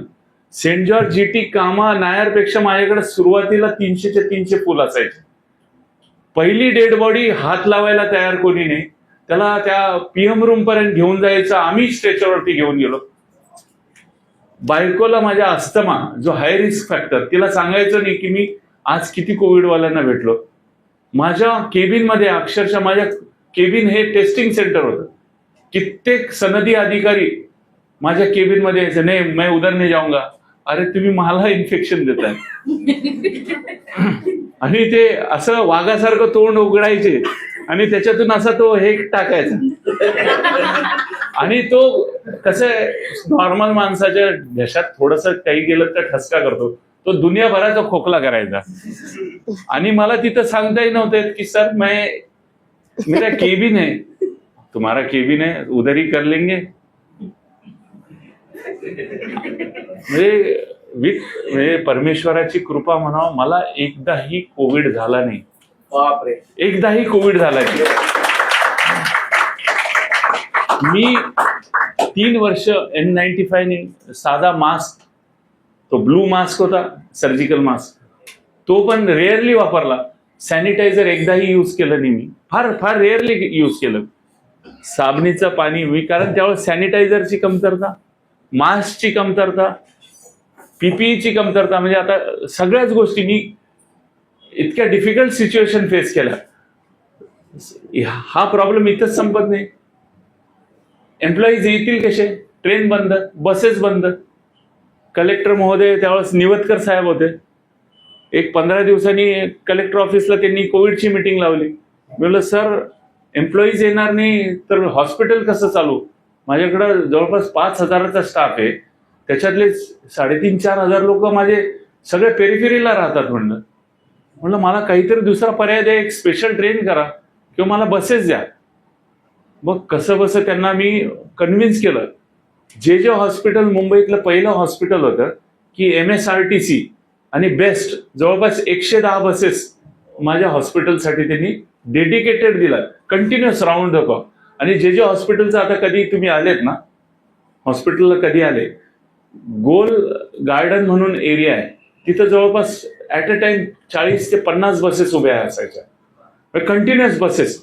कारण हॉस्पिटलला नर्सेस नाही आल्या. माझ्या जवळपास 1400 नर्सेस आहेत माझ्याकडे. इन हाऊस एकही नर्स राहत नाही. सगळ्या विरार, वसई, पनवेल, कल्याण, अलिबाग अशा सगळीकडे बसेस पाठवल्या आणि त्यांना रूट दिलेत. तर ह्या अशा दररोज अशा काही डिफिकल्टी होत्या आणि त्याच्यातून कसं बसं बाहेर निघालो आणि फाईट केलं. म्हणजे पहिला 1-1.5 महिना खूप स्ट्रगल झालं कोविडमध्ये, नंतर मग इम्युन झालो. सिस्टीम थोडीशी इम्प्रूव्ह होत गेली, गव्हर्नमेंटची यंत्रणा फिरत गेली. गव्हर्नमेंटने खूप सुंदर काम केलं, पण कसं होतं की एवढ्या मास पॉप्युलेशनमध्ये आजार जर वाढला तर सगळे हेल्पलेस होतात आणि एक भीतीचं वातावरण असलं की आपलाच कलिग जर घाबरलेला असेल तर आपण काहीच करू शकत नाही. त्यावेळेस मी स्वतःची टेस्ट एकदाही केली नाही, कारण मी जर आजारी पडलो असतो आणि मी 15 दिवस जर घरी बसलो असतो तर माझी पूर्ण टीम कोलॅप्स झाली असती. तर त्याच्यामुळे मी जवळपास 2 वर्ष आमच्या किचनमधलं जे जेवण होतं, जे पेशंटला जायचं, मी घरी जायचो नाही. सकाळचं आणि संध्याकाळचं जेवण आम्ही त्या किचनवाल्यालाच पैसे दिले की आमचं जवळपास 50-60 लोकांचं जेवण तुम्हीच बनवा आणि तिथंच जेवायचं. कारण घरी गेलं लोकांना वाटायचं की अरे घरी जाऊन आराम करतो का काय. जवळपास 14 ते 15 तास आम्ही हॉस्पिटलमध्येच थांबायचो. तर टफ टाइम होता आणि एक साक्षीदार होतो की ह्या महाभयंकर आजाराचा खूप सुंदरपणे आम्ही नंतर मॅनेज केलं. GT सेंट जॉर्ज म्हणजे एंड ऑफ द डे इतकं सॅटिस्फॅक्शन होतं की कुठेही मिसमॅनेजमेंट झाली नाही. माझं कंटिन्युअस लक्ष होतं की कुठेही एक पेशंटला थोडा बहुत झाला की लगेच आम्हाला मेसेज यायचे, कारण आम्ही आमची टीम एवढी ऍक्टिव्हेट केलेली होती. आणि मला खरोखर मी माझ्या वैद्यकीय अधिकाऱ्यांना 24 लोक होते म्हणजे त्यांना सगळ्यांना थँक्यू म्हणाल, कारण त्या लोकांनी मला सांभाळून घेतलं. तेच लोक होते की शेवटी ग्राउंडवरती काम करत.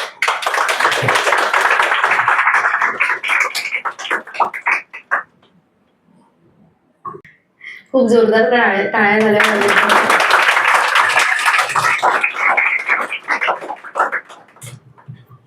सर, आता तुम्ही रुग्णालयाच्या बाहेरच्या फॅक्टर बद्दल सांगितलं, जसं वरिष्ठ अधिकारी असतील किंवा बाकी नेते मंडळी, अन्य पब्लिक बाहेरून येणारी. त्याच्याबरोबर आता थोडं इंटरनल फॅक्टर बद्दल बोलू.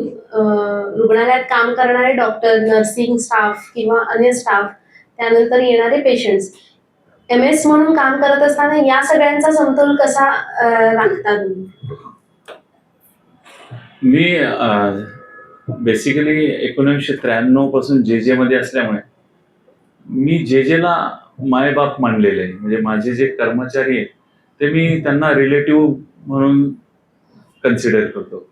आणि माझा स्वभाव असा आहे की मी कनेक्ट होतो लवकर, मी लोकांशी बोलतो.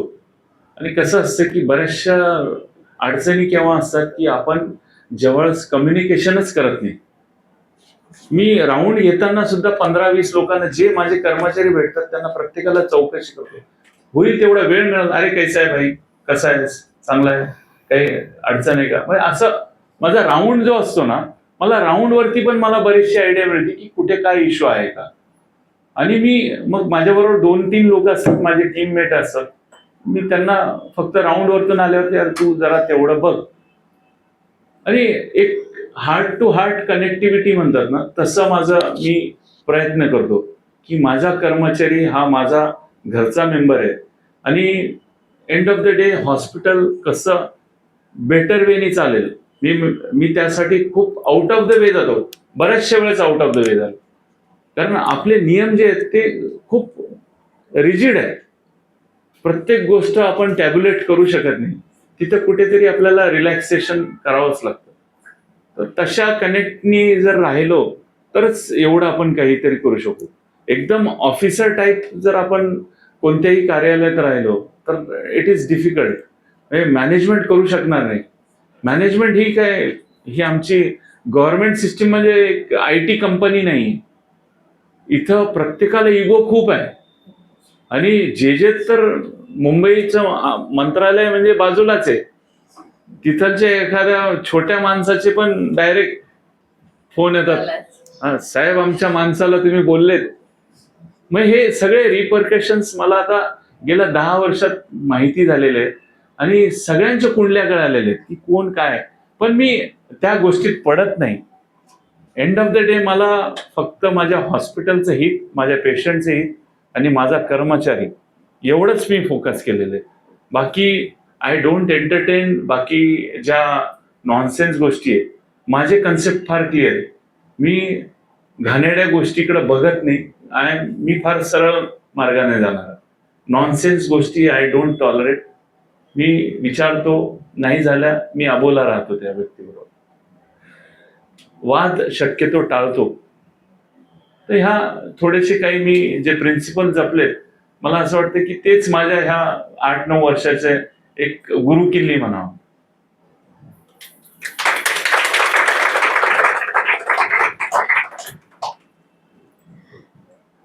सर, तसं बघायला गेलं तर सरकारी रुग्णालयामध्ये खूप छान म्हणतात ना, अत्यंत तज्ज्ञ असे डॉक्टर्स असतात आणि ते काही त्यांच्या वैयक्तिक स्वार्थापायी पेशंटला लुटतील असं नसतं, जे खाजगी रुग्णालयात बघायला मिळतं. पण कुठेतरी खाजगी रुग्णालयांमध्ये जाण्याचा ओढा वाढलेला आहे, कारण की मेडिक्लेम आहे प्रत्येकाकडे आजकाल. तर लोक सरकारी रुग्णालयाऐवजी खाजगी रुग्णालयात जायला प्रेफर करतात. तर हे कसं बदलता येईल, किंवा सरकारी रुग्णालयाच्या विषयी जे मनात धाकधूक असते की तिथे गेल्यावर आपल्याला सर्व्हिस मिळेल की नाही, कसं आजूबाजूचं वातावरण कसं असेल याबाबत माणसं थोडी साशंक असतात. तर ही परिस्थिती आपण कशी बदलू शकतो? खूप चांगला प्रश्न आहे ताई. मी पण म्हणजे दररोज ह्याच गोष्टीबद्दल विचार करत राहतो की आपण ही सिस्टीम कशी इम्प्रूव्ह केली पाहिजे, की एखादा कॉर्पोरेटचा पेशंट पण आपल्याकडे आला पाहिजे. बेसिकली काय असतं की कॉर्पोरेट थिंकिंग जी असते की त्यांना फटाफट इमिडिएट, जी पूर्वीची यंत्रणा जी होती ती एकदम ट्रेडिशनल. आता कसं कुठेतरी आपण तंत्रज्ञानाचा वापर केला पाहिजे. दुसरी गोष्ट, मी ब्लेम करत नाही आपल्या सिस्टीमला, पण जसं आर्मीमध्ये सिस्टीम आहे की तिथं तुम्ही एकीकडे खूप फंड्स देतात. वैद्यकीय क्षेत्र किंवा आरोग्य हा क्षेत्र केव्हा आठवतं आपल्या लोकांना, की ज्यावेळेस कोणता तरी मोठा आजार येतो त्यावेळेस डॉक्टर म्हणजे परमेश्वर, डॉक्टर रुग्णालयातला कर्मचारी म्हणजे खूपच मोठा देवदूत. पण ही महामारी गेल्यानंतर तुम्ही ती सिस्टीम कशी चालते, खरोखर जर तुम्हाला जर आपला भारत जर चांगला बनवायचा, माझी अशी थिंकिंग आहे की तुम्ही हेल्थकडं फोकस केलं पाहिजे. आपले जर लोक सशक्त असतील ना, छोट्या छोट्या गोष्टी आहे, थोडेसे फंड्स वाढवले, औषधी, इन्व्हेस्टिगेशन्स, ह्या गोष्टी जर वेळेवरती मिळाल्या आणि मॅनपॉवर वाढवले, तर 100% मी सांगतो की कोणतंही सरकारी हॉस्पिटल 100% चालेल. आणि अकाउंटेबिलिटी ठेवा. काय होतंय की लोक का काम करत नाही याच्यावरती थोडंसं आपण जर संशोधन केलं, आपण म्हणजे मी डॉक्टर आहे म्हणून म्हणत नाही, पण तुम्ही डॉक्टरांना जर कॅलिबर तुम्ही आर्ट्स कॉमर्सच्या टीचर बरोबर कॅल्क्युलेट करताय, त्यांचं जर स्केल बघितलं, UGC स्केल, युनिव्हर्सिटी ग्रँट कमिशनचा जो स्केल आहे, त्याप्रमाणे तुम्ही एक आर्ट्स कॉमर्सचा प्राध्यापक आणि मेडिकल कॉलेजचा प्राध्यापक यांना जर सॅलरी दिल्या, तर तो कसं काय काम करेल? कारण त्या व्यक्तीला, जो प्लास्टिक सर्जरी शिकलेला व्यक्ती आहे, तो बाहेर एका ऑपरेशनमध्ये दिवसाला तर 2 ते 3 लाख रुपये कमवतो. हे कुठेतरी रिस्ट्रक्चरिंग, म्हणजे भरपूर असे पॉइंट्स आहेत की ते रिस्ट्रक्चर केलेत ना. 100% मी तुम्हाला सांगतो की कॉर्पोरेट हॉस्पिटलची काहीही गरज नाही. आणि आमच्यासारखे हजारो लोक तयार आहेत या सिस्टीम मध्ये काम करायला. फक्त कसं आहे की मुंबई आहे किंवा आता मेट्रो सिटीज मध्ये राहत आहेत, तर तुम्ही परिस्थितीनुसार जर अभ्यास केला तर त्यांचे एक तर सॅलरी स्ट्रक्चर वाढवा, दुसऱ्या फॅसिलिटीज उपलब्ध करून द्या आणि रेग्युलर रिक्रुटमेंट ठेवा. आता कसं होते की काही रुग्णालयामध्ये 20 वर्षापूर्वी रिक्रुटमेंट झाली आहे आणि आता रिटायर झाले जवळपास 300-400 लोक. रिक्रुटमेंट बंद आहे आणि रेड टेपिझम आहे. मग तुम्ही मी एकटा स्ट्रगल करून काही फायदा नाही. ही खूप मोठी सिस्टीम आहे, याच्यावरती प्रचंड मोठं संशोधन करावं लागेल आणि treat this system as a army. तुम्ही आर्मीला जसे स्पेशल फंड्स दिलेले आहेत ना, त्यांच्या तुम्ही हॉस्पिटलमध्ये जा मॅडम. इलेक्ट्रॉन मायक्रोस्कोपी जे 15,000ला आपल्या कॉमन पेशंटला उपलब्ध आहे ते तिथं फ्री ऑफ कॉस्ट आहे. लेटेस्ट भारतामध्ये जे पण टेक्नॉलॉजी येते ती पहिले मिलिटरी हॉस्पिटलला येते. मग का हा दुजाभाव? हे हेल्थ सिस्टीम हा कॉमन नागरिकाला पण तेवढाच अधिकार आहे ना. तर माझं असं आहे की हा कुठेतरी आरोग्याकडे बघण्याचा दृष्टिकोन जर तुम्ही आणखी चांगला केला तर जर सशक्त असतील तर आणखी खूप काही करू शकतो. आपल्या इथं अजूनही प्रोटीन एनर्जी मालन्यूट्रिशनचे पेशंट निघतात, पोलिओचे पेशंट निघतात, भयानक जे आजार लुप्त झालेले ते पेशंट आहेत, टीबी, लेप्रसी, आणखी आपण म्हणतोय लिटरेचरमध्ये की झाला गेलाय, पण ती यंत्रणा कुठेतरी कमी पडतीये. तर याच्यावरती खूप काही संशोधन झालं पाहिजे नक्कीच. म्हणजे जे थिंक टँक आहे त्यांनी जर याच्यावरती रिसर्च केला तर त्यांना 100% रिझल्ट मिळतील आणि विचार केला तर 100% ही सिस्टीम अंबानी हॉस्पिटल पेक्षा चांगली. 2020ला जीडीपी 3.3% होता फक्त हेल्थसाठी. कोविड जे आपण फेस केलं तेव्हा. सर, जे रुग्णालयातली कोणतीही एक गोष्ट बदलायची संधी मिळाली तर कोणती गोष्ट बदलाल? जे रुग्णालयात मला असं वाटतं की खूप काही आहे, म्हणजे स्कोप खूप काही आहे. म्हणजे मी असा मला खूप मोठी भूक आहे.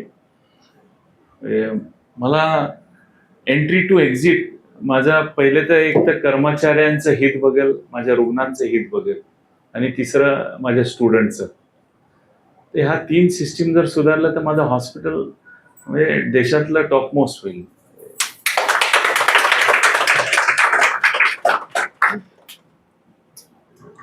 आपल्या क्षेत्राकडे जाऊ. पॅथॉलॉजी क्षेत्रातल्या सध्याच्या नवीन संशोधनाबद्दल काय सांगाल? आता नवीन कोणते संशोधन झालेली आहेत? म्हणजे पॅथॉलॉजीमध्ये पूर्वी कसं होतं की म्हणजे FNAC नावाचा प्रकार होता, फाईन निडल ॲस्पिरेशन सायटॉलॉजी. पूर्वी बायोप्सीचं कल्चर होतं, पूर्वी रिसेक्शनचं कल्चर होतं. आता कसं झालं की एका प्रिकवरती तुम्ही मॉलिक्युलर डायग्नोस्टिक करू शकता. म्हणजे तुम्हाला पूर्ण वाईड एक्सिजन करून तुम्हाला तर पूर्ण ऑर्गन काढायची गरज नाही. तर तुम्ही छोट्याशा एका निडल प्रिकवरती हजारो इन्व्हेस्टिगेशन करू शकतात. म्हणजे ट्युमर मार्कर्स पासून तर सगळ्याच मेटाबॉलिक मार्कर्स वगैरे. तर एवढं ॲडव्हान्स झाले इलेक्ट्रॉन मायक्रोस्कोपी. किडनीचे आजार जे आपल्याला दुर्धर आजार कळायचे नाही त्यावेळेस फक्त क्रिएटिनिन वाढलं म्हणून किडनी फेल्युअर म्हणून सोडून द्यायचं. पण त्याच्यातलेही 50% आजार आता आपल्या कॅपॅसिटीमध्ये आले की जे इलेक्ट्रॉन मायक्रोस्कोपीने किंवा इम्युनोफ्लोरेसन्स टेक्नॉलॉजी, जी ॲडव्हान्स टेक्नॉलॉजी आली त्याच्यामुळे संशोधन होत आहे. ऑटोमॅटेड युरिन अनालायझर, म्हणजे टच कुठेही करायचं गरज नाही सॅम्पलला. आता नॅट टेक्नॉलॉजी, म्हणजे नॅट टेक्नॉलॉजीमध्ये जे विंडो पिरियड असतो आपला, म्हणजे एखाद्या व्यक्तीला जर HIV ची लागण झाली तर पहिले 2-3 दिवस ते आपल्याला विषाणू मिळत नाही. तर हे तुम्हाला लागण झाल्यानंतर अर्ध्या तासात ते तुम्हाला आयडेंटिफाय होतं की ह्या व्यक्तीला ते HIV चा व्हायरस आतमध्ये आहे का नाही. NAAT technology. मग भयानक रिसर्च झाले गेल्या 20 वर्षामध्ये आणि ते रिसर्च म्हणजे एक मजा येते की डायग्नोसिस होतंय आणि लोकांना ट्रीटमेंट पॉसिबल झाली.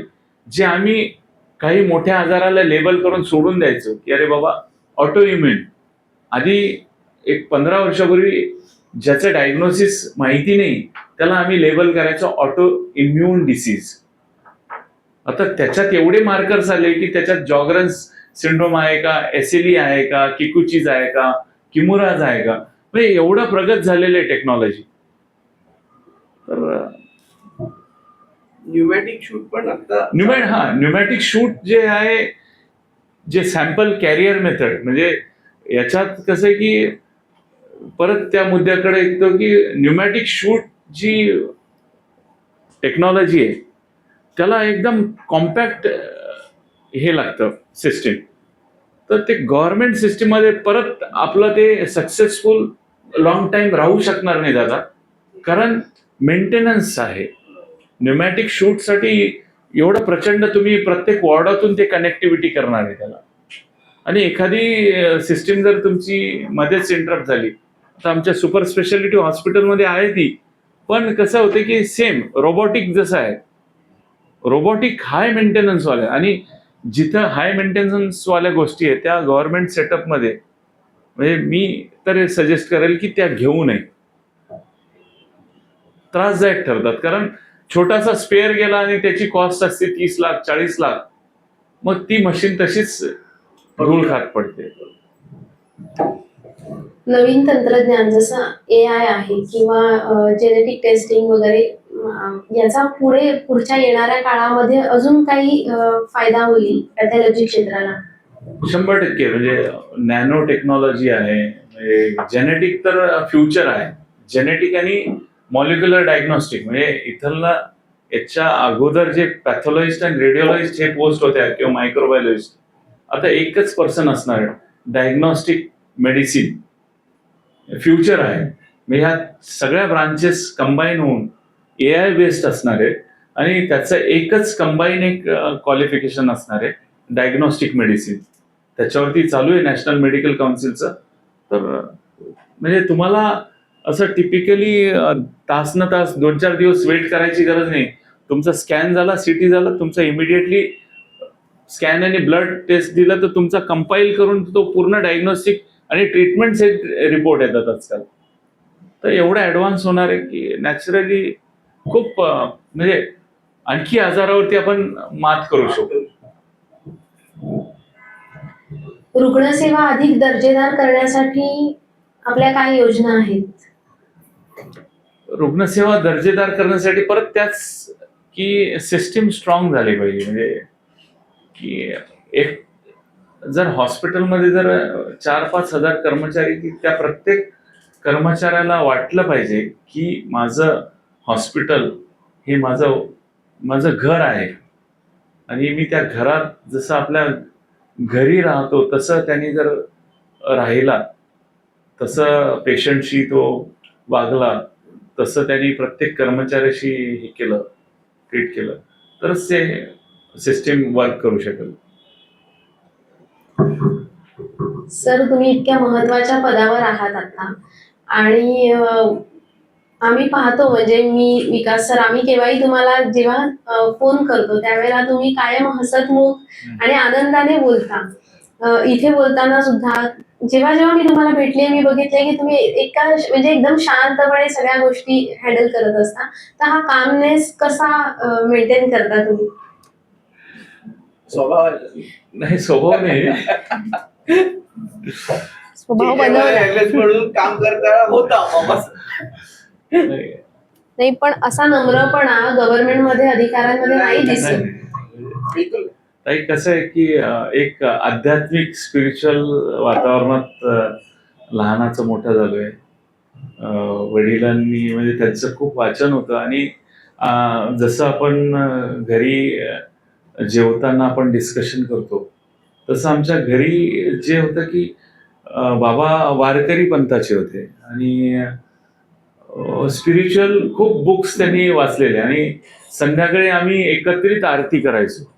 आरती, हरिपाठ आणि पसायदान, ह्या सगळ्या गोष्टी आम्ही जवळपास, मला आठवत नाही की माझ्या जन्मानंतर जसं कळायला लागलं तसं आमच्या संध्याकाळी 7-7:30ला त्या आरती, म्हणजे आरती व्हायचीच, प्रत्येकाने त्याला आरतीला हजर असायचे. आणि बाबा त्यावेळेस एक 15 मिनिटं आम्हाला काहीतरी, त्यावेळेस वाटायचं खूप बोरिंग आहे, बाबा काय बोलतात, पण हळूहळू ते गोष्टी कुठेतरी त्या रुजत गेल्या.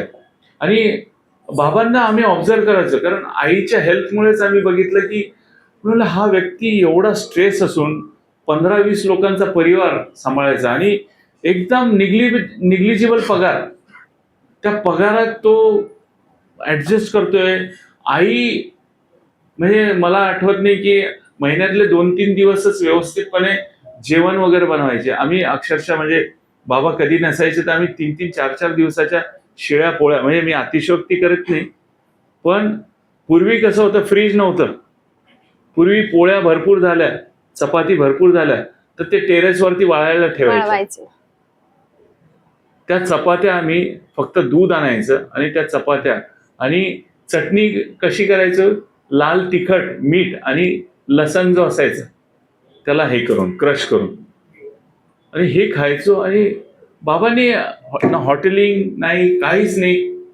इथं येईपर्यंत मला चीज आणि हे काहीच माहिती नव्हतं, बटरही माहिती नव्हतं आणि ते मॅगी माहीत नव्हतं.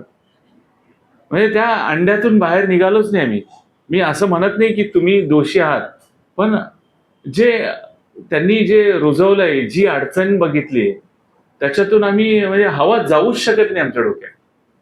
एवढं गरिबी आणि एवढं प्रेशर बघितलेलं आहे, एवढं मिनिमम याच्यात आम्ही ऍडजस्ट केलेलं आहे की ते ऍडजस्टमेंट हा आयुष्याचा भाग झाला माझ्या. त्याच्यामुळे माझ्याकडे कोणी जरी आला ना तर मला तो माझा नातेवाईकच वाटतो. की मी असा विचार करतो की ह्या परिस्थितीत बाबा कसे विचार करायचे, बाबा कसे हँडल करायचे. मी माझ्या बाबांना कधीच कोणावरती ओरडताना बघितलं नाही. त्यांना खूप लोकांनी फसवलं, बाबा तरी इतके काम. आम्ही नंतर तो व्यक्ती गेल्यानंतर बाबांना ओरडायचं, त्यांनी तुम्हाला फसवलं, ते तुमचा ऍडव्हान्टेज घेतात, एवढंच बोलायचे.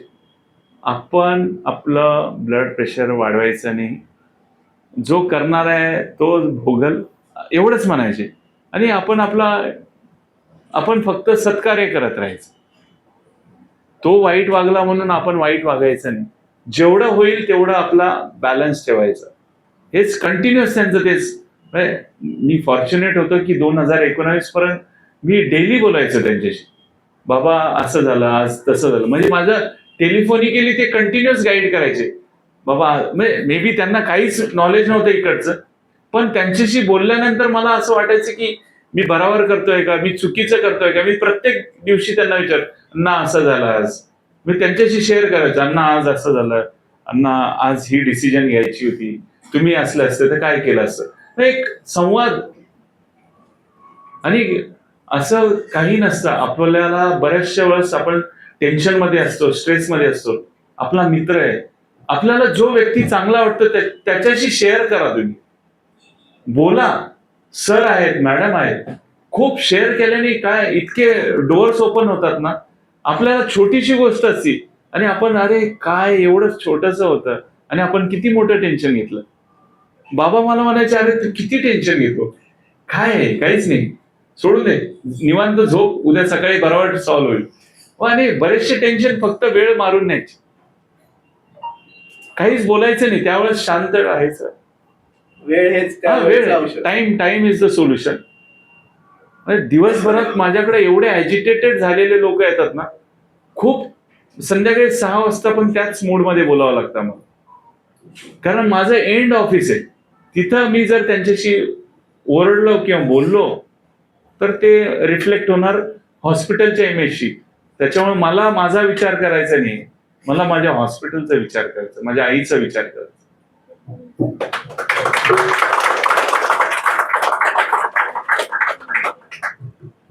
सर पुन्हा एकदा व्यक्तिगत जीवनाकडे वळते.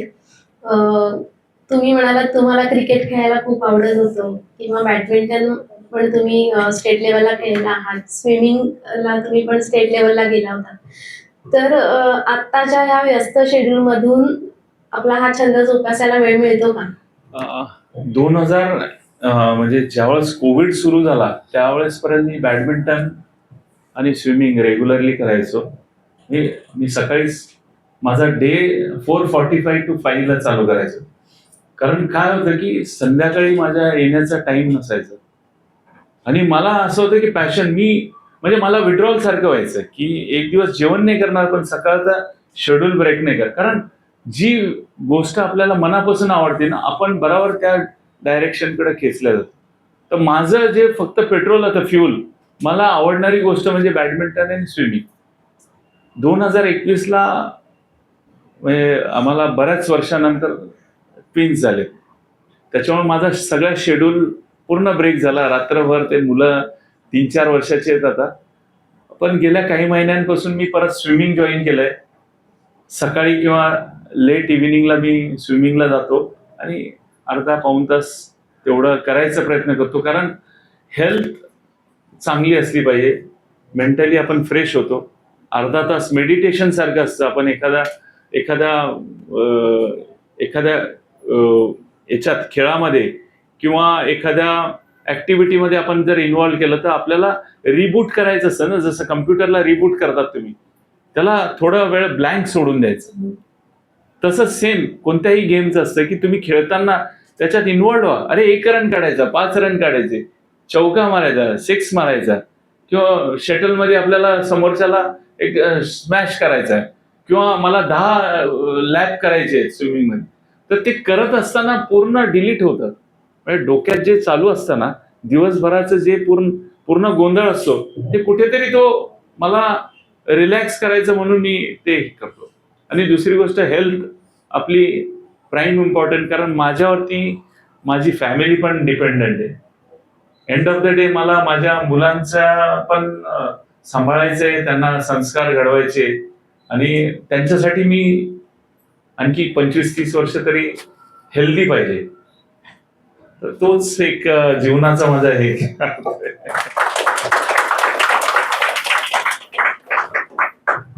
सर, आता वहिनींचा विषय निघालाच आहे, तर त्यांचंही प्रोफेशन मेडिकलचं आहे, तुम्ही पण इतके व्यस्त असतात, तर मग कसं घरी मॅनेज करता सगळ्या गोष्टी? 2 लहान बाळ आहेत.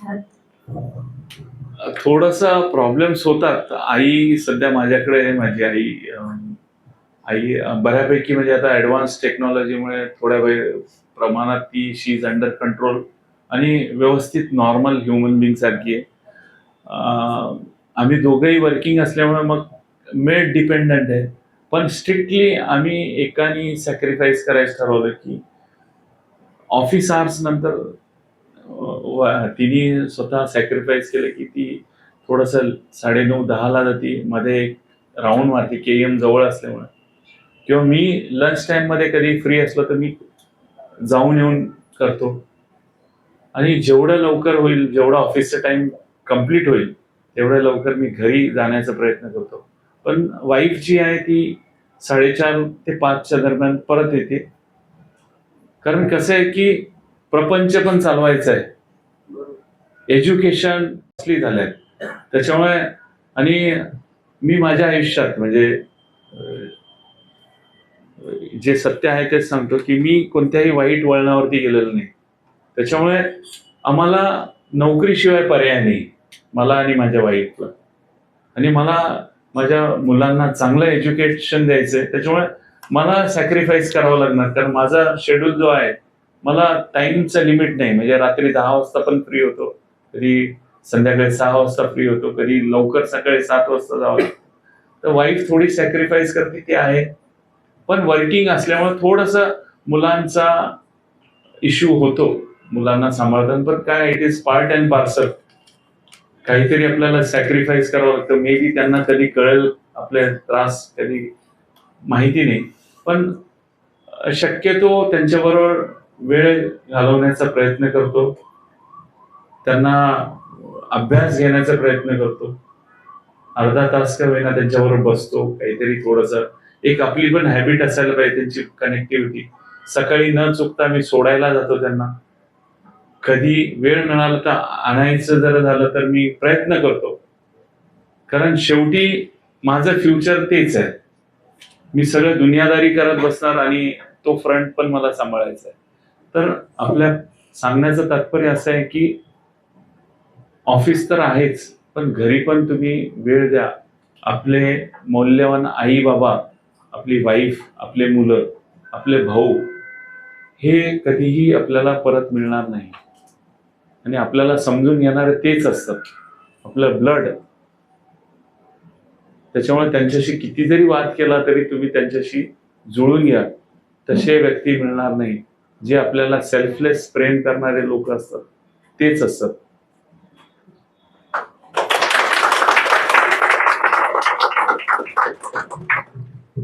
सर, आम्हाला तुमच्या एक्सटेंडेड फॅमिली बद्दल पण ऐकायला आवडेल, कारण की मी तुमच्याबद्दल माहिती मिळवत होते, तर मला असं कळलं की तुमचा छंद हे खेळ जे आहेत, हा तुमचा छंद म्हणून मला नाही कळला. मला कळलं की माणसं जोडणं हा छंद आहे, आणि तुमचा खूप मोठा मित्र परिवार आहे, आणि एवढ्या व्यस्त शेड्यूल मध्ये तुम्ही त्यांना सुद्धा वेळ देता. तर त्याबद्दल ऐकायला आवडेल आम्हाला. मी म्हणजे मला कम्युनिकेशनला खूप आवडतं. म्हणजे मी न चुकता माझ्याकडे जेवढे पण काही माझ्या मोबाईलमध्ये जवळपास 5-6 हजार मित्रमंडळी आहे. न चुकता मी प्रत्येक सणाला त्यांना मेसेज करतो. गेले जवळपास 2011 पासून मी तो हे केला आहे. न चुकता मला कधी कधी मित्रांचे फोन येतात, अरे तुझा मेसेज आला नाही. पण एक कुठेतरी कनेक्टिव्हिटी असते आणि म्हणजे ते मिस करतात मला. मी तर असतोच त्यांच्या, म्हणजे स्क्रोल करत राहतो, कधी कोणाला फोन करणार, अरे कसं आहेस काय. तेवढंच मला रिलॅक्सेशन आहे की मित्र म्हणजे दुसरा लाईफ आहे आपलं. प्रत्येक फॅमिली म्हणजे तर ठीक आहे, पण आपल्याला समजणारा जो असतो आपला क्लोज फ्रेंड असतो किंवा आपला आणि विविध क्षेत्रातलं नॉलेज घ्यायला आवडतं. म्हणजे माझे मित्र म्हणजे सिक्युरिटी गार्ड पण आहेत, माझा मित्र म्हणजे कॅन्टीनवाला पण आहे, माझा मित्र म्हणजे कम्प्युटर बॉय पण आहे, माझा मित्र म्हणजे एखाद्या कंपनीचा CEO पण आहे. मला असं लाज वाटत नाही आणि मी त्याच्याबरोबर खांद्यावरती हात टाकून टपरीवरती चहा प्यायेल, त्याच्या घरी जाऊन जेवेल. मला काही लाज वाटत नाही. शेवटी मला माझं समाधान, माझं शांती कशात आहे, मला कशाचीच लाज वाटत नाही. म्हणजे मैत्री मी 100% मी त्याच्यात, त्यांनी जर बोलवलं तर जाणार. पण असं हे ठेवू नका की माझे ह्याच फील्ड मधले मित्र पाहिजे. खूप मोठं जग आहे आणि एकदाच लाईफ मिळते आपल्याला. खूप काही एक्सप्लोअर करण्यासारखं आहे आणि आपल्याला वाटतं, मला असं वाटतं असं की मी स्वतः नॉलेज, अरे इतके अगाध नॉलेज असणारे लोक आहेत. बरेचसे लोक बोलत नाही, त्यांचं तोंड उघडलं ना तुमची सगळं फ्यूज उडून जातील, एवढे नॉलेजेबल. काही 10वी-12वीचे पोरं दादा, जबरदस्त सायंटिफिक नॉलेज. आणि काही लोक म्हणजे आताच्या ज्या स्कूल्स आहेत त्यांना मेडिकलचं एवढं नॉलेज आहे की कधी कधी परेशान होऊन जात, अरे मला आठवत नव्हतं, याला आठवलं. आमचा वेदच ते पेपर दाखवतो की ह्यात कुठलं अवयव आहे सांग नाव म्हणून, आम्हाला त्यातलं काही सांगता येत नाही. तर भरपूर असे फ्रेंड सर्कल आहेत आणि आपले मित्र जमवा आणि जपा त्यांना.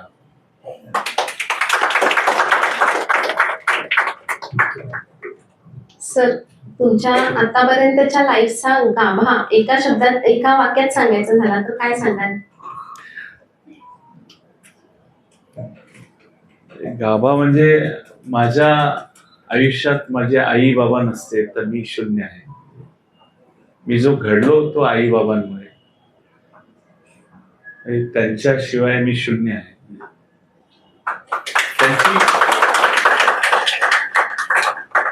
म्हणजे जो काही प्रवास सांगितला, त्यांनी जर मला घडवलंच नसतं, प्रत्येक ठिकाणी ते माझे गुरु होते. त्याच्यामुळे आई वडिलांशिवाय मी शून्य आहे. माझ्यासाठी आई वडीलच सर्व. माझं पंढरपूर तेच आहे, माझं तिरुपती बालाजी तेच आहे.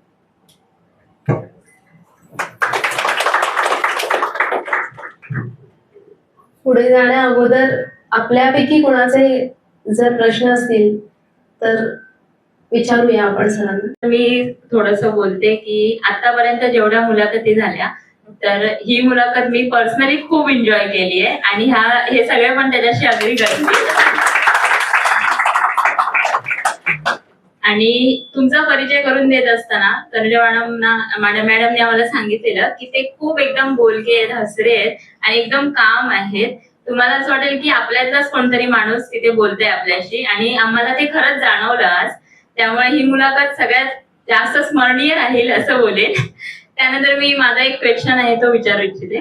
तुम्ही पॅथॉलॉजिस्ट मध्ये भरपूर तुमचं नॉलेज आहे ह्या क्षेत्रात, तर आताचं जे जीवन आहे त्याच्यामध्ये आपल्याला फक्त आजार झाल्यावर किंवा बरं नसल्यावर टेस्ट करण्यापेक्षा तुम्ही कुठले रिपोर्ट्स प्रेफर कराल की एका सर्टन एज नंतर आपण ते सगळ्यांनी केले पाहिजे? जसं की माझ्या आई बाबांना मी आता सांगितलं की तुमची 40 गेली आहे, तर तुम्ही कोलेस्ट्रॉल, डायबिटीस वगैरे हे रिपोर्ट जे केले पाहिजेत असं मला वाटतं. तर असे अजून कुठले रिपोर्ट असतील जे आपण केले पाहिजेत, हे तुम्ही आम्हाला सांगू इच्छिता? हे जे आजार पूर्वीपासून प्रत्येक वयाप्रमाणे टेस्ट ठरलेले आहेत. म्हणजे फॉर एक्झाम्पल अर्ली एज मध्ये ज्या बिफोर 10, तर त्याच्यात कॅल्शियम आणि विटॅमिन्स लेवल करतात. म्हणजे vitamin B12, B3 Serum calcium, म्हणजे ती ग्रोथ तुमची निगडीत असते. 10 ते 20 मध्ये जे असतात, मुलांमध्ये आणि मुलींमध्ये थोडेसे डिफरंट टेस्टिंग असतात. मुलींमध्ये आपण थोडंसं हॉर्मोनल टेस्टकडे जातो. हे स्टँडर्ड लॅबमध्ये, बऱ्याचशा लॅबमध्ये करतात, पण ते आपल्यापर्यंत पोहोचत नाही. मुलींमध्ये थायरॉइड जे असतं, युजली 10 वर्षानंतर थायरॉइडच्या इश्यूमुळे बरेचसे जे चेंजेस होतात, तर ते थायरॉइड टेस्ट ही इम्पॉर्टंट असते. आणि मुलांमध्ये जे असतं, एक्सरे जो असतो, जॉईंटचे एक्सरेज, म्हणजे कधी कधी आई वडिलांना वाटतं की याची वाढ खुंटली आहे, वाढतच नाही, तर जॉईंट एक्सरेज इम्पॉर्टंट आहे. हे जे लॉंग बोन्स असतात ना, हे पायाचे आणि हाताचे बोन्स, 20 नंतर 20 आणि 30 मध्ये सेम मुलींसाठी हॉर्मोनल कायम आहे. मुलांसाठी मग दुसरं जे रुटीन इन्फेक्टिव्ह जे आहेत त्या गोष्टी आपण बघतो. ह्या 20 आणि 30 मध्ये बरेचसे आजार दिसायला लागतात. त्याच्यामुळे इन्फेक्टेड पॅनल्स करतो आपण, काही लिव्हर फंक्शन टेस्ट, लिव्हरचे जे 20 आणि 30 मध्ये बरेचसे आजार जाणवतात ते करतो. त्याच्यानंतर 30 आणि 40 मध्ये लिपिड प्रोफाईल सुरू होतात, म्हणजे शरीरामध्ये चरबीची जी साठवणूक जी असते, ती चरबीची साठवणूक. आणि पूर्वी कसं होतं की हार्ट अटॅक हा 50 नंतर असायचा. आजच्या काळात आम्ही हार्ट अटॅकचे पेशंट 18 एज ग्रुपला पण बघितले. माझा स्वतःचा बॅचमेट शिरोडकर, संतोष शिरोडकर, सिंधुदुर्गचा होता. MBBSचा रिझल्ट लागला त्या दिवशी आमच्या इथे एक फंक्शन होता, त्याच दिवशी त्याची सडन डेथ झाली. तर 18 ॲट द एज ऑफ 18 पण, तर तसं 30 नंतर आपल्या कार्डियक रिस्क वाढते. मग लिपिड प्रोफाईल, कार्डियक एन्झाईम्स, आणि फिमेलमध्ये परत ते हॉर्मोनल. हॉर्मोनल हा 10 वर्षानंतर लेडीजच्या आयुष्यात, फिमेलच्या आयुष्यात हा part and parcel of the test. आणि मग ECG, एकदा ECG, वर्षातून एकदा ECG केला पाहिजे. मग 40 नंतर 2D इको ऍड होतो, ECG. मग प्रोस्टेटचे टेस्ट ऍड होतात. मग 40 नंतर पॅप स्मेअर ऍड होतो. 50 नंतर या टेस्ट स्ट्रॉंग होतात, 6 महिन्याला केलं पाहिजे. 50 नंतर चेस्ट पेन म्हणजे रिस्क घेऊ शकत नाही.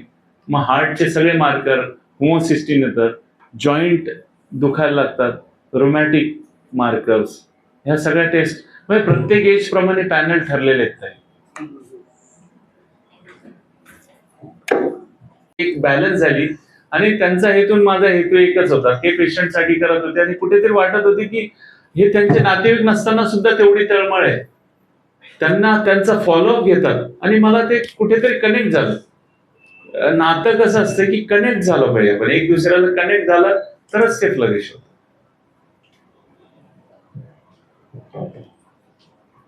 माझा प्रश्न आहे की आपण मगाशी बोललात MBBS असताना हॉस्टेलमध्ये राहिलात, तर बऱ्याच टायमाला ऐकलंय जुन्या काळामध्ये रॅगिंग हा प्रकार व्हायचा. तर मग तुमच्या बरोबर असा काही प्रकार झाला का?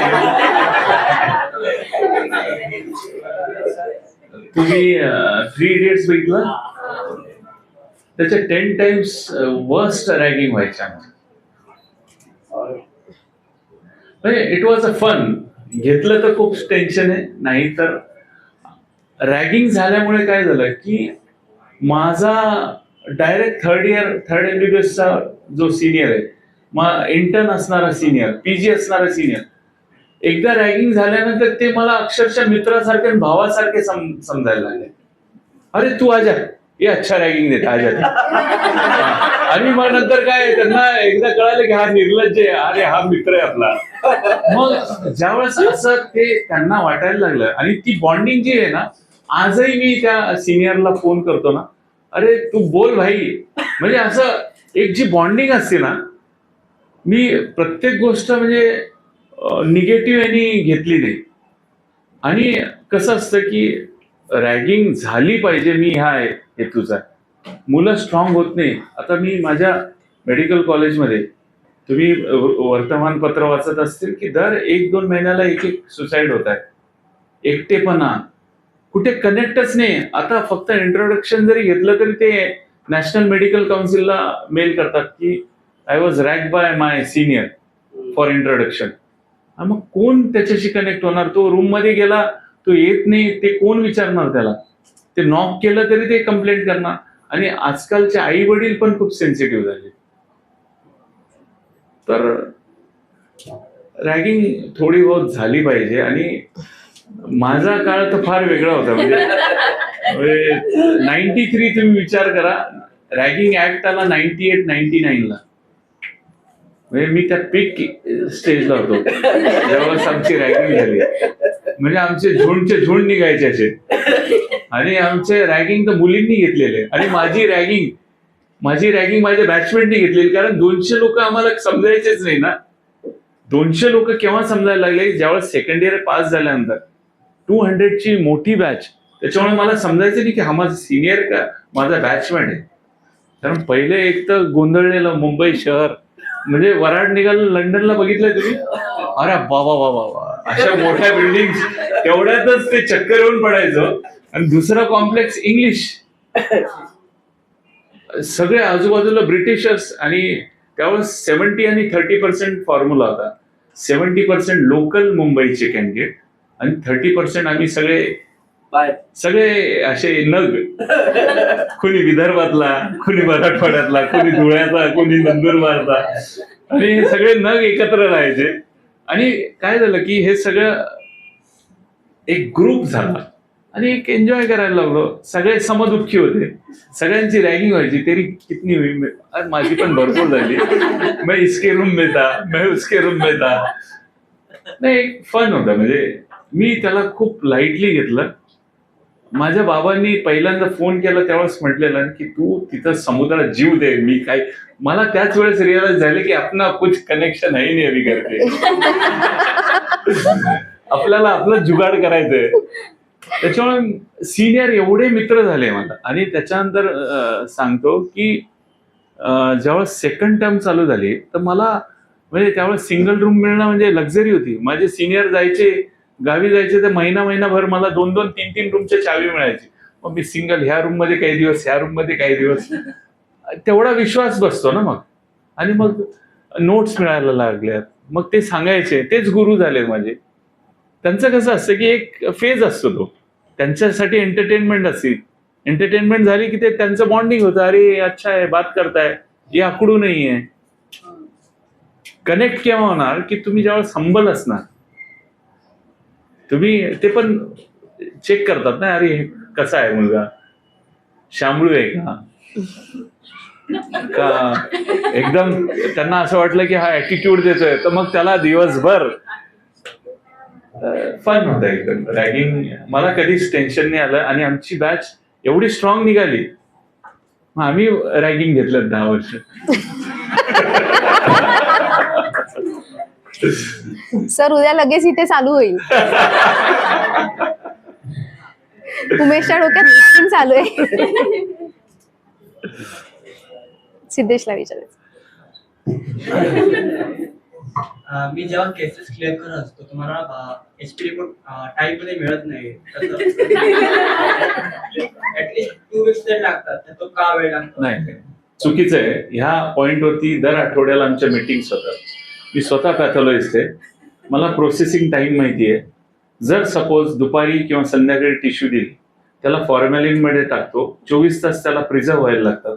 दुसऱ्या दिवशी 3 वाजता ती टिश्यू फर्म होती आणि आपण हिस्टोकायनेट मध्ये लावू शकतो. हिस्टोकायनेट मध्ये लागल्यानंतर परवाच्या दिवशी सकाळी त्या स्लाइड्स तयार होऊ शकतात. 3 दिवसात किंवा जास्तीत जास्त मी जे हॉस्पिटलमध्ये 5 दिवसाचा मॅक्सिमम टाइम लिमिट ठेवली. 2 weeks हा रॉंग कन्सेप्ट आहे. तुम्हाला म्हणजे तुम्ही काहीतरी कम्युनिकेशन गॅप होतोय. इव्हन नायर पॅथॉलॉजी मला माहितीये, केएम पॅथॉलॉजी माहितीये. सगळीकडे म्हणजे काहीतरी तुमचं कम्युनिकेशन प्रॉब्लेम होतोय. मॅडम ती मायक्रोबायोलॉजीला आहे.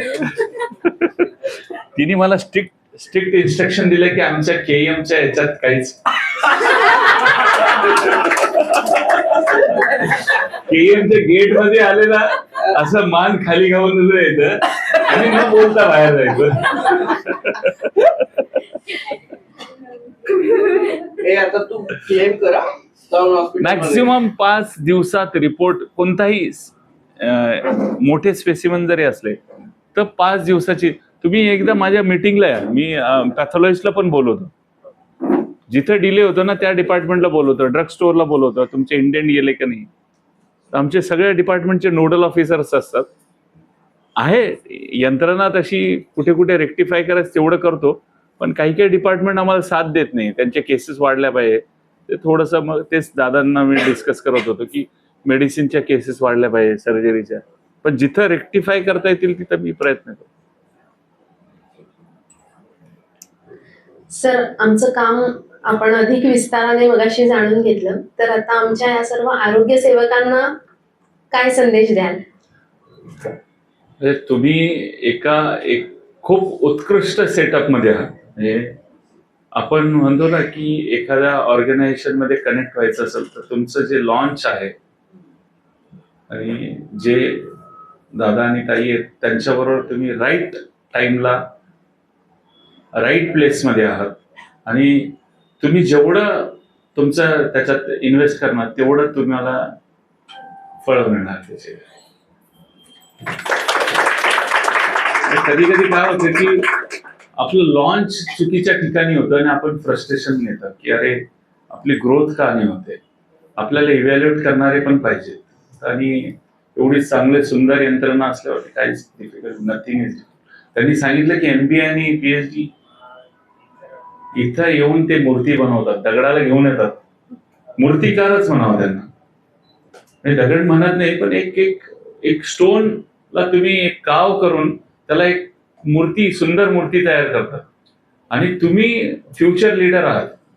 त्यांनी जे घडवलंय ते तुम्हाला घडवायचंय पुढे.